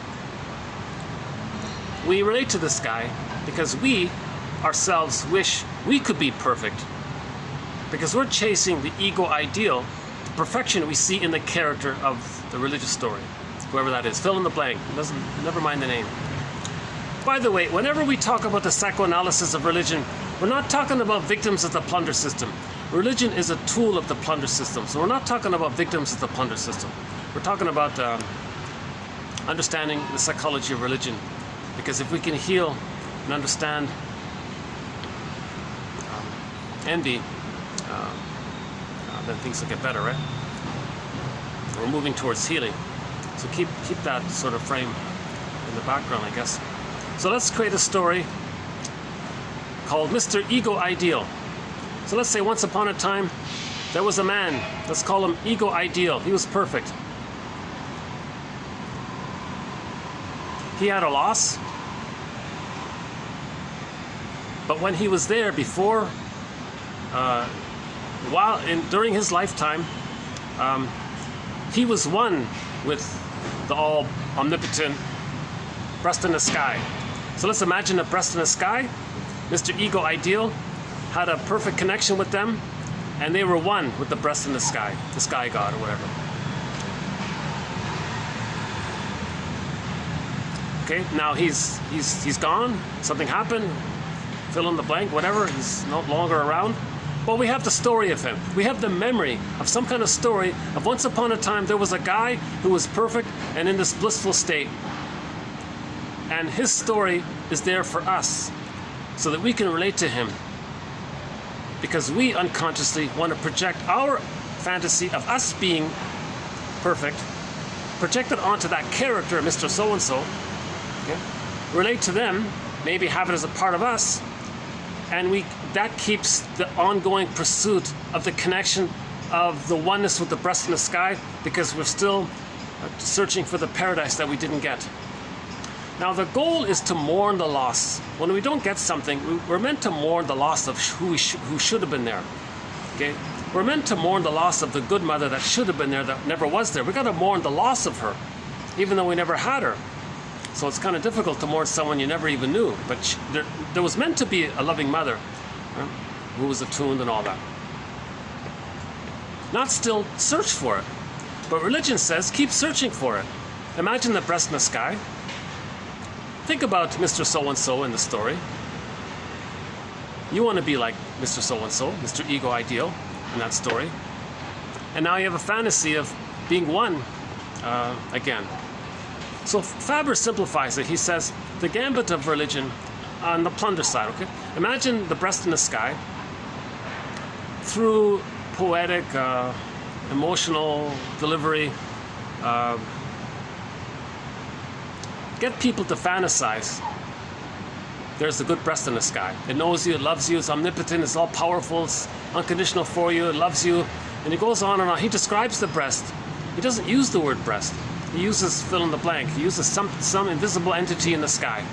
Some unknown, ambiguous thing in the sky. Ambiguous, it's true, you don't know it.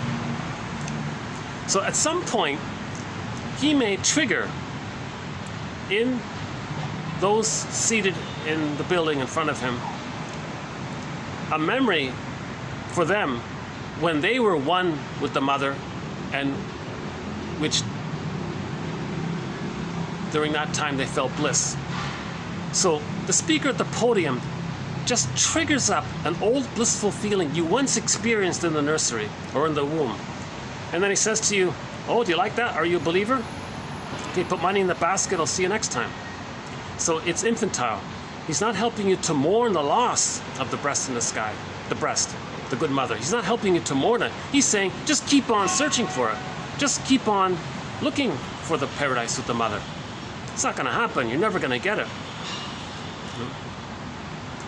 Now, this is facilitated by telling a story about long ago there was a guy that had the oneness. Don't you want to have the oneness like that guy? Well, he's your role model. Be like him.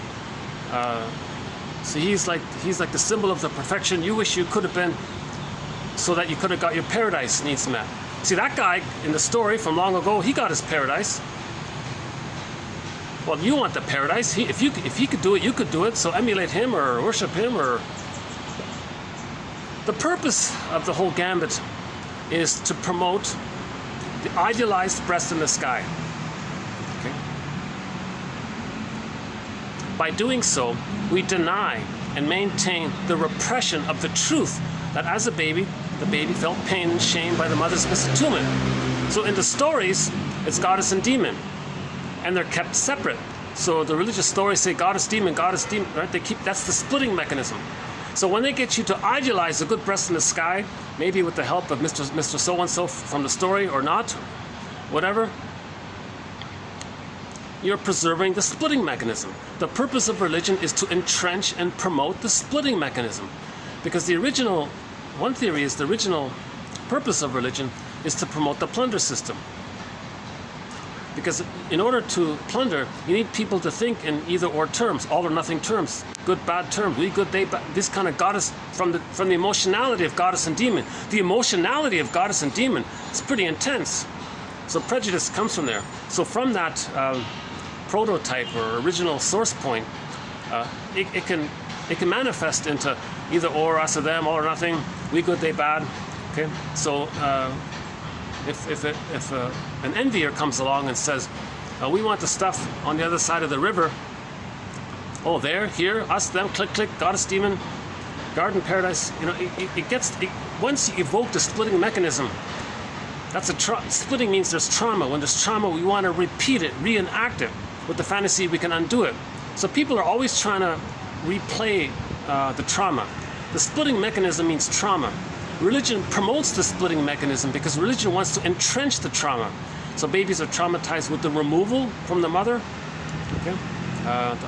So they're traumatized when the baby's, barring emergencies, special exceptions. My disclaimer, I'm not a doctor, but ideally the baby's, the last video we talked about it, so I won't do it here. But let's say the baby's traumatized at birth trauma, misattunements, and so on. The baby copes with goddess and demon thinking. Religion says keep on using it. Religion in effect says, hey, remember when you were a baby, you felt immense stress at the birth, and you created goddess and demon imagery and it helped you to survive? Well, I'm going to make up some stress for you. We good, they bad. Oh, stress again. Click, click, goddess and demon imagery. Good. Now, I know you want to replay the trauma that you had. So your soul was plundered, and you were shamed and exploited and thingified and objectified and taken advantage of. Okay? Well, here's your opportunity. We want the stuff of those on the other side of the river. So they're going to do to the people on the other side of the river, plunder their stuff, to replay how the mother plundered their soul. So the purpose of, in order to pillage, you need the prejudiced personality. People with the prejudiced personality want to reenact their trauma with others symbolically for the nursery. Right? So this bit about Hans Lowald here, about the ego ideal, sort of just adds one little element to psychoanalysis of religion. Where the protagonist in the religious story is perfect, and you want to be just like him. That relates to our unconscious wish that we could be our old selves, where we were perfect with one with the mother. That's all it is. Okay? But by doing so, we're not mourning. Religion is a defense against mourning. We're not mourning. The purpose of religion is not to heal. Now, people get a lot of secondary benefits by religion, community and friendships, and, so there's an appeal and there's social pressure and these kinds of things. But it's not about healing. Religion is anti-psychoanalysis. Religion hates psychoanalysis because the shrinks are saying, hey guys,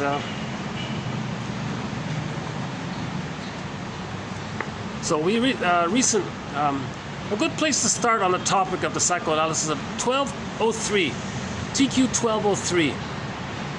That's a very good place to start. Then follow that up with TQ 1218 by Faber. And then we got the Altman and Tiemann quote. And we've got hundreds of quotes on the psychoanalysis of religion. There's a lot of wealthy material. One author said, if you understand the psychoanalysis of religion, you can really know yourself a lot. It's like a crash course in psychology, just to put religion on the couch, kind of thing. So this ego ideal is one little aspect of it. We recently did, if you type in Thompson Jr., was it Andy Thompson Jr. If you type in Thompson with no P, Thomson, just type in that, Thompson with no P. You'll get his quotes. So we recently added a few quotes on the psychoanalysis of religion. He approaches it from a more cognitive area, which is very interesting. So we've got a lot of angles on this. Now we've got Lowald here. So Lowald, that lengthy quote I tried to read out, describes why people worship some Mr. Fill in the blank, whoever that is. Okay. Maybe we can pick on the Mormons. That was some guy named Mr. Smith. Is that?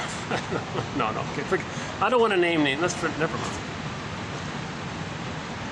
See, I guess it'd be like maybe. Let's see, Mr. Bamboo. No, let's pick a name. Mr. Crow.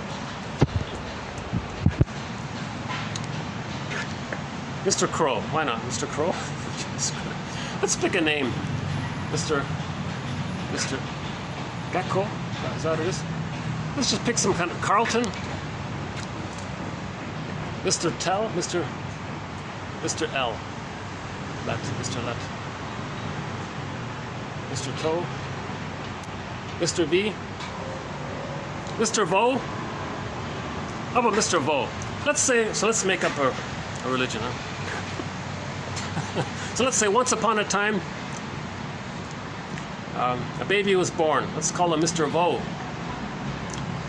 V-O. No reason, I'm just randomly. And he was perfect in all this, right? We describe him in very glowing ways. And we say that he was one with the breast in the sky.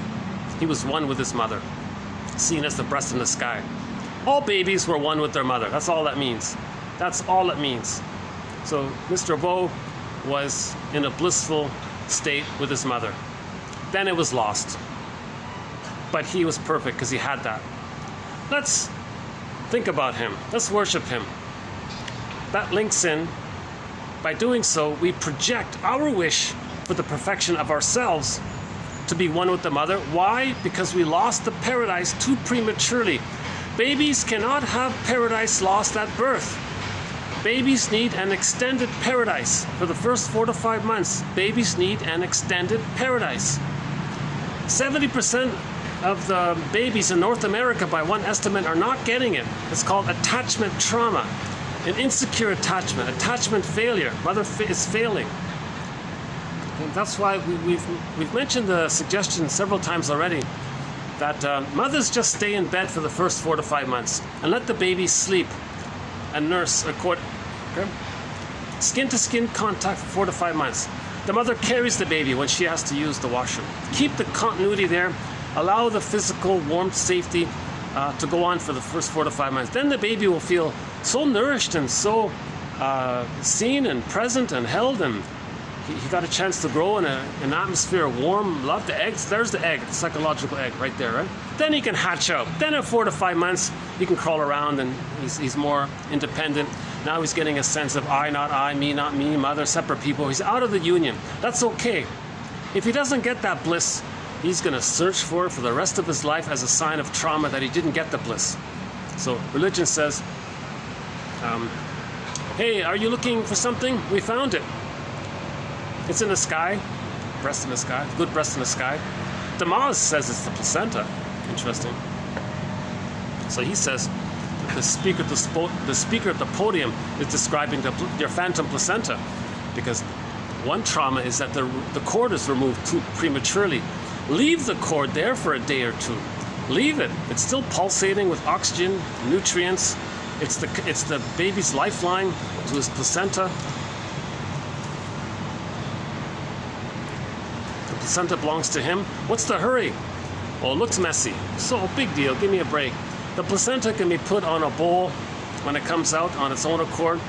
You can put a lid on the bowl, but allow the flow there. Right? You can gently put a covering over the cord and the bowl.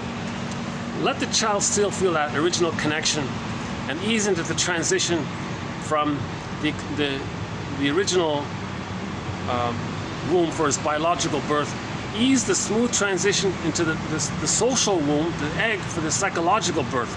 If this is all disrupted, a lot of problems come from there. So the placenta does everything. Right?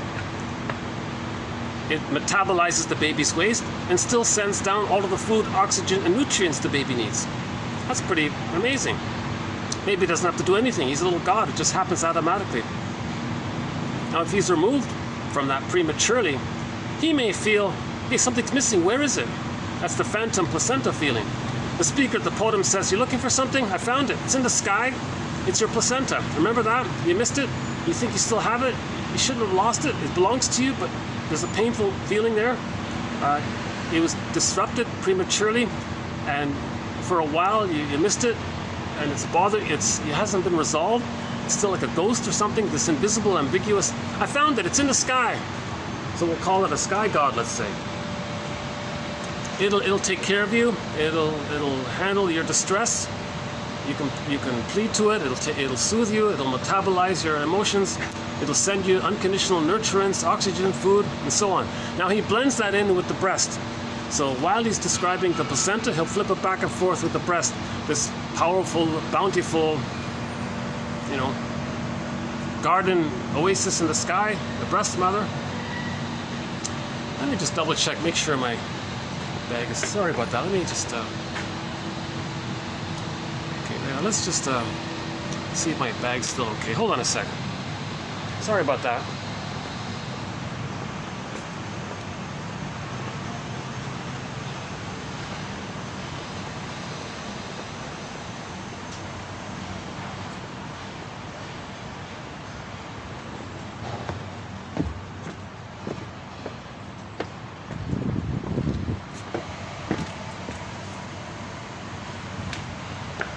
Okay.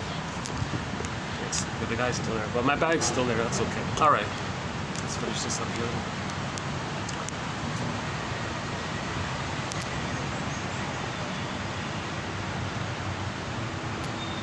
Okay, so the ego ideal is the concept of ourselves when we had the connection to the perfection of the unity with the mother in the womb, or post-womb, right? And we're still searching for it. So the gambit of religion is to fill in that void of what we're searching for, right?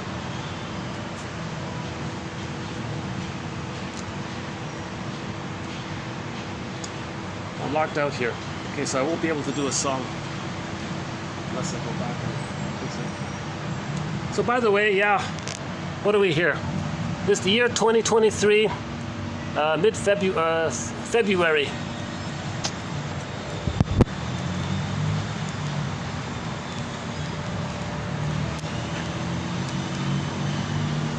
In other words, we miss the bliss. We miss the bliss. Okay? Think about emotional eating. You eat that cookie. You're in that floating, blissful state. You trick your brain to send you the feeling that you're so safe, like you were safe at the breast. You trick your brain to think that you're safe, just like you were safe at the breast. The sugar, salt, and fat tricks the mammalian part of the brain into thinking that the person is so safe, like they were with the mother. So temporarily they get the serotonin through the trick of the sugar, salt, and fat. So they eat the cookie, they feel this trance, this food trance, this over-the-counter tranquilizer, this food trance. It tricks the person into some kind of synthetic resemblance of what the baby authentically felt when he's one with the mother. So we're still searching for him. For example, with emotional eating in the food trance. Chocolate and cookies and sugars and sweets and all of these things. Now some people take it a step further. They may use, I guess alcohol can be in that area. We don't do alcohol in this quote here, but if beer is liquid bread, then I can relate to it that way. If beer is liquid bread, and that's like a cookie, and it's just like a souped up, intense sugar thing going on with I guess. So there's a similarity there with the beer, I guess. So beer is like a supercharged cookie, a water cookie, alcohol cookie or something. I guess the alcohol concentrates the sugar. Is that right? There's some kind of concentrating effect taking place. So it's like a super cookie or something. I'm not sure about the alcohol one. Let's just stick to the... So what are some of the other ways people still search for the bliss? Well, the falling in love one. So they're searching for they're searching for Mr. Right, Mrs. Right, the perfect one, where they fall in love and love trance. We spend our whole lives looking for the right one to give us that blissful feeling. And then they're the one, you're the one. I can't have you, I don't want anyone else. Those kinds of, all these songs are about that. What else do people do to search for the Garden of Eden? Well, obviously a lot of these illegal items, some of them I guess are in that area. I don't know, we don't do a thread on that area. The more extreme areas, we don't cover in 1001 Windmills of the Mind. But I'm going to assume, just tentatively, that a lot of these illegal items might be in that area, where they in this blissful state and they're floating around. They've escaped, I guess. In some religions, they try to create some kind of ecstatic, mystical experience in the people. So they try to get people into that place. Like the Folie Droit with the breast in the sky. They want, whoa, there's oneness there.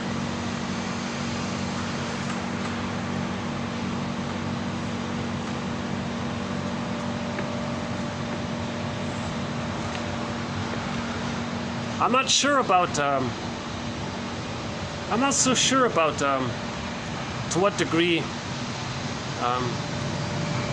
the so-called runner's high, where they, someone said it's actually painful. They're trying to create enough pain to trick in the endorphins. So they get themselves pain, they numb out. When they numb out, they get the endorphins. And then they're in this blissful floating period. Someone said if you stub your toe, you feel pain. Then there's this numbing kind of mercy, soothing, numbing feeling.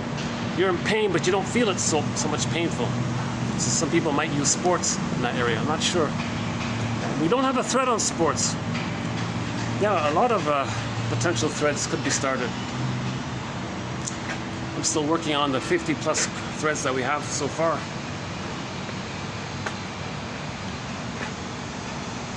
What else? Oh, he's gonna come here. Okay, let's maybe I can take it upstairs then. Hold on a sec. You know, maybe I can go to the 9th floor. Let's try that. Hi. Yeah. Hi. Okay, let's take this. Fast forward this for about 5 minutes.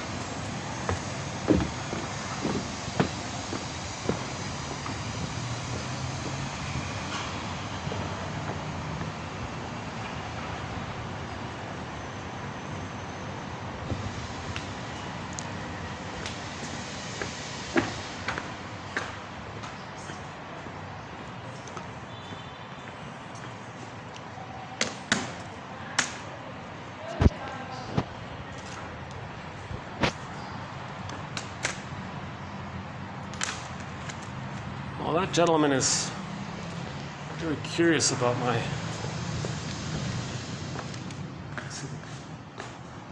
Okay. Let's should we just take it back in here? Okay, let's just here.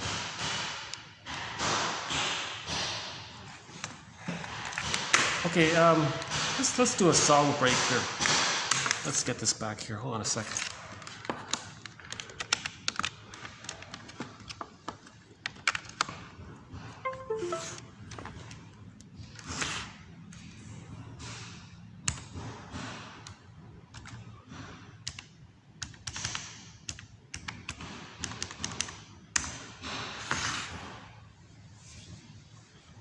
Yeah, okay. We'll do this one again by Hans Lowald, 2414. About the ego ideal, the glorified self. See, Peer Gynt was a bit like that, right? Peer Gynt, the Don Juans are doing it, searching for this perfection. Oops, someone's here. Do you need this? Okay.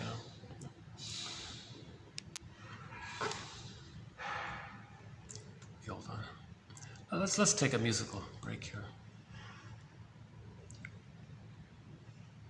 I recently discovered a band called Alton Gun. And 2 months ago, I think, they did a cover of a famous song from the 80s that I didn't know. And I like their version of it. The original is good also, but they sort of spruced it up. See if I can find it. Oh, here it is here. A song called Rakia Sul Kalaman, I think.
Yeah.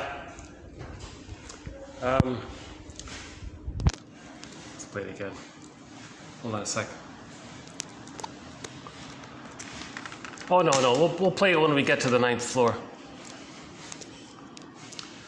Yeah, this has been a choppy video with me bouncing around a bit, but I hope somehow some of this has still been of use here. Ambiguity. You can go up or down. All right.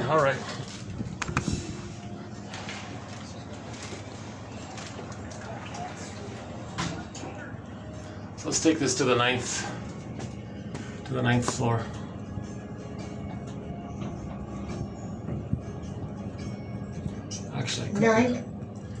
Actually, on second thought, you know what? Let's make it the 8th. Okay.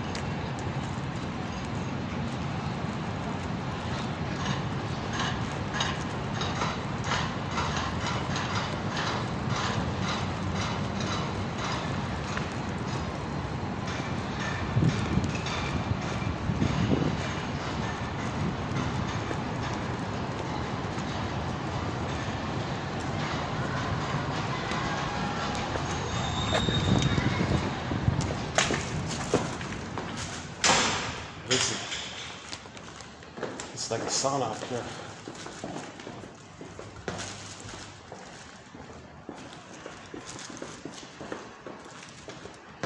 Yeah, we're going to go to the smokers, outdoor smokers area,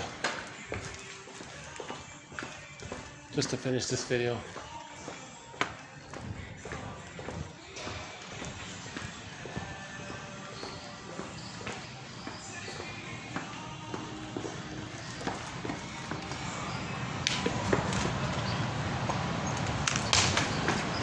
All right.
So we talked a little bit about ambiguity, a very ambiguous concept.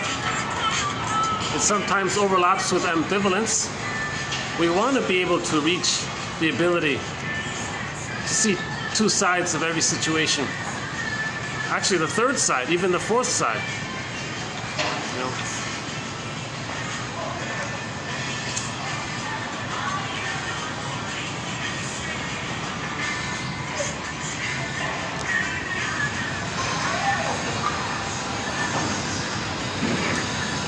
Volleyball? All right.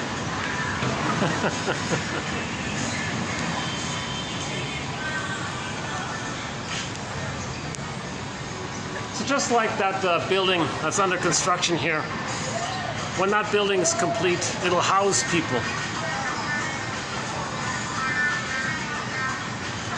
We want to build our conscious ego, restore the ego, enhance, strengthen, build.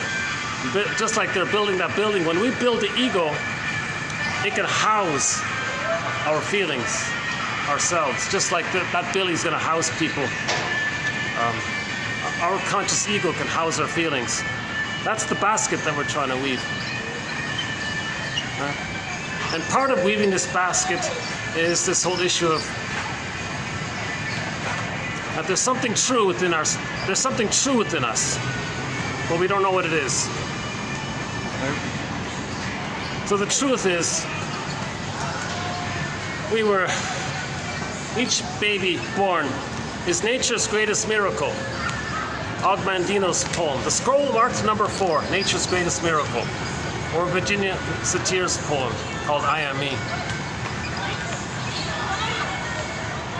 And we've heard this many times. Never throughout history has there ever been anyone quite like you, and never in the future will there ever be anyone quite like you. So everybody's unique, and that's valuable. That's rare, right? And like Ogmandino says, when something's rare, it's valuable. That kind of thing.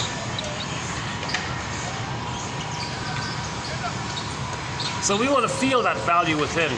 That value, that felt sense of value within, it's in the bag. We lose it for safekeeping. So that's the journey, to get that value, that gem back into ourselves.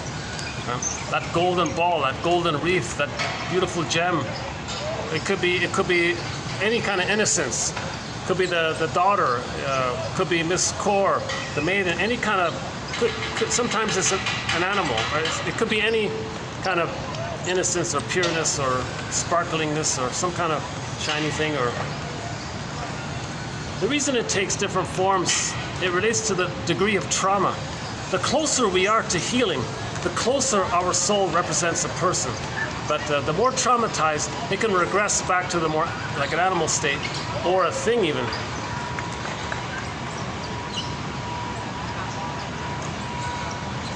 That's why in some fairy tales there's like an advancement. Robert Bly tells the story about, was it him? First, something small morphed into something bigger and more valuable. That thing morphed into something bigger, more like the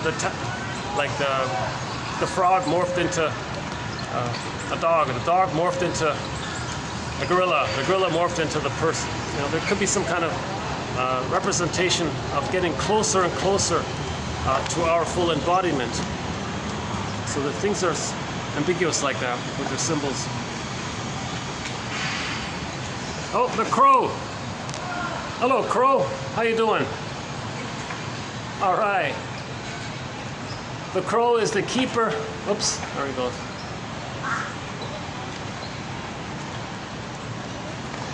And we played this song by Gnarls Barkley, the song called Crazy.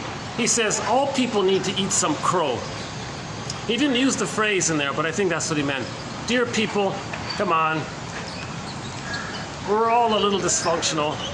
A lot of us are too grandiose in our narcissism. Let's eat a little bit of crow here. Awkward phrase, eh? Eat some crow. Should we play that one again? Barkley? How are we doing here? 20 minutes. Yeah, we've still got some time.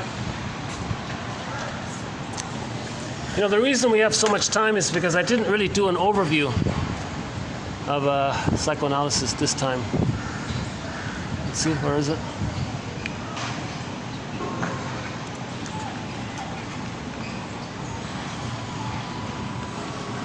Birch Bark Letter, Willie Mitchell. Hayfield by Anne Schell. Lovesick by Rick Santers. Mistreating Heart by Rick Santers. I Got a Line on You by Spirit. Child Protection by Eastern Owl. Where are we here? Waiting for the Moon. Broken Spirit. Oh, here it is. Okay, here's the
Who do you think you are?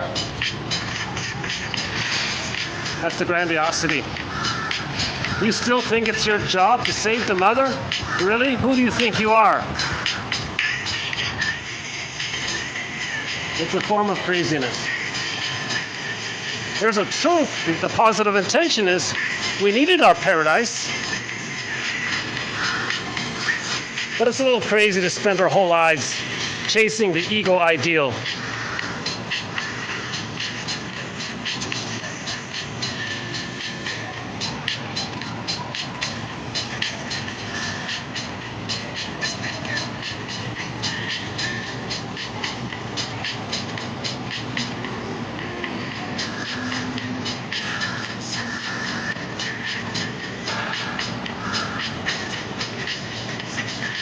No role models for little children watching TV. What are their role models? Brian? We became crazy trying to emulate the he-men and the macho men, the toxic masculine men on TV. These are guys who don't want to heal. They spend their lives in the manic defense, avoiding healing.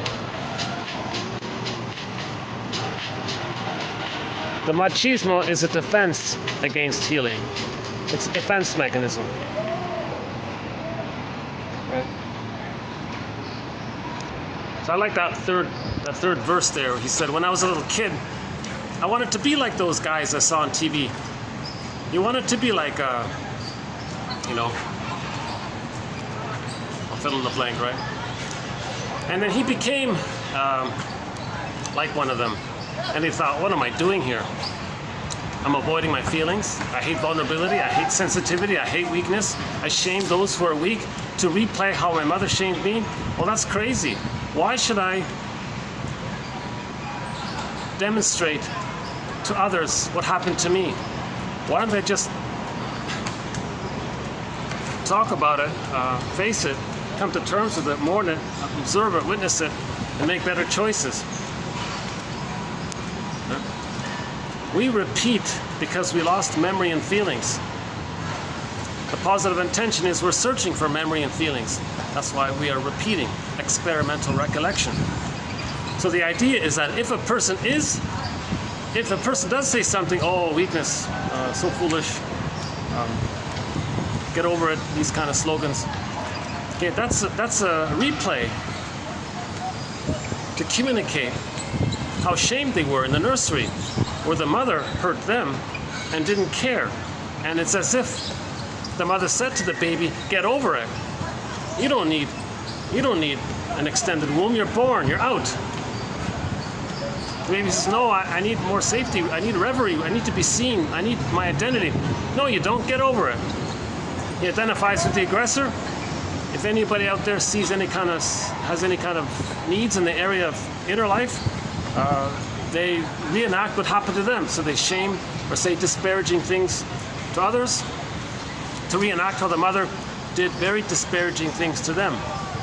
The observation of repetition compulsion is a mirror to know what happened in the nursery.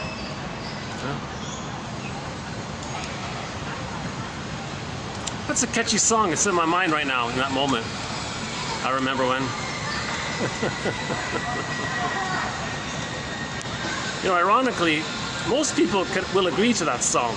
People with the codependent pattern, the clingers, oh yeah, I'm dysfunctional, I choose the wrong partners, they'll agree. A lot of people will accept the reality that no one's perfect.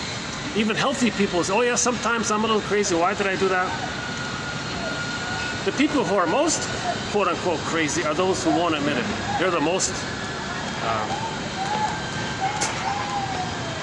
wounded, let's say.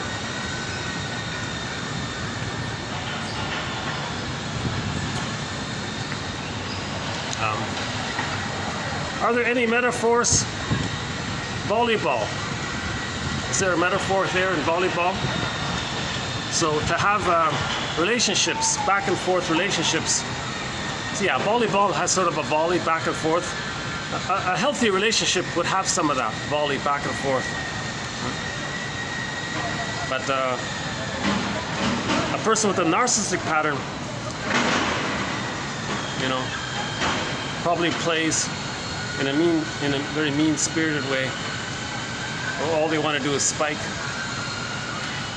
Never mind the art of the volley or the pleasure of the interaction, maybe. I'm sure these two teams sort of enjoy each other at the same time. You know, when the game is over, they probably all get together and have a pineapple. Have a Coke or whatever's available. I mentioned pineapple because there's a guy near me who sells pineapples.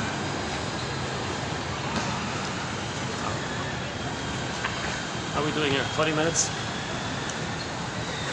I don't think I'll speak for the full 3 hours. My camera allows me roughly 3 hours of storage. Unless there's something I missed. Let's see. Did we miss anything here?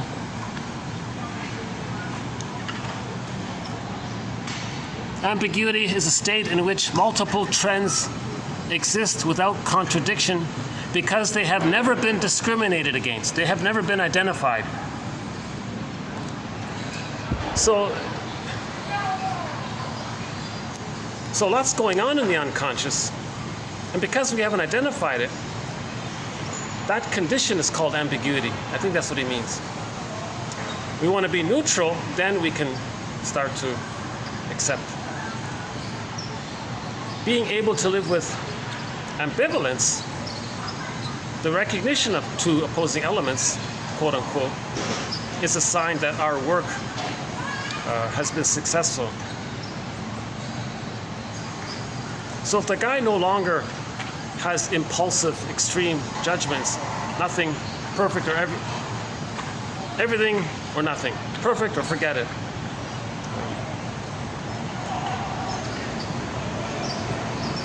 If they lose the humanity, you know, that's the issue, right?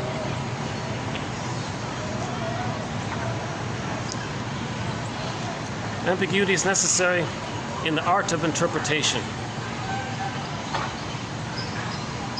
Interpretation relates to what's being communicated from the unconscious. It's sometimes called the inferring mind. We see the patterns, we guess, we make hypotheses.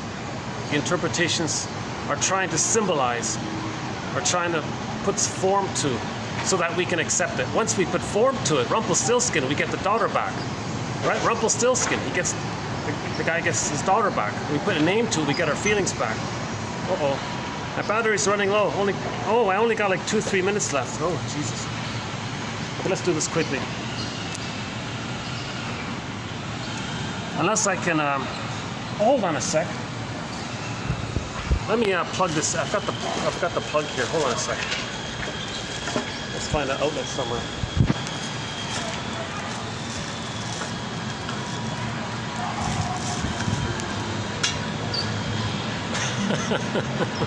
Okay, let's first find a plug somewhere. If I remember this one over here. Oh, there's one right here. Should we do this one here? Oh, no, hang on. Oh, they've got their meeting here. Okay, let's do it over here then. Okay, let's plug it in here.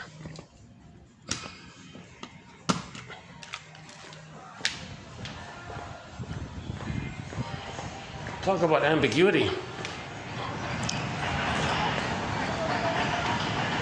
Well, this time I'll take my bag. Last time they took it when I left it.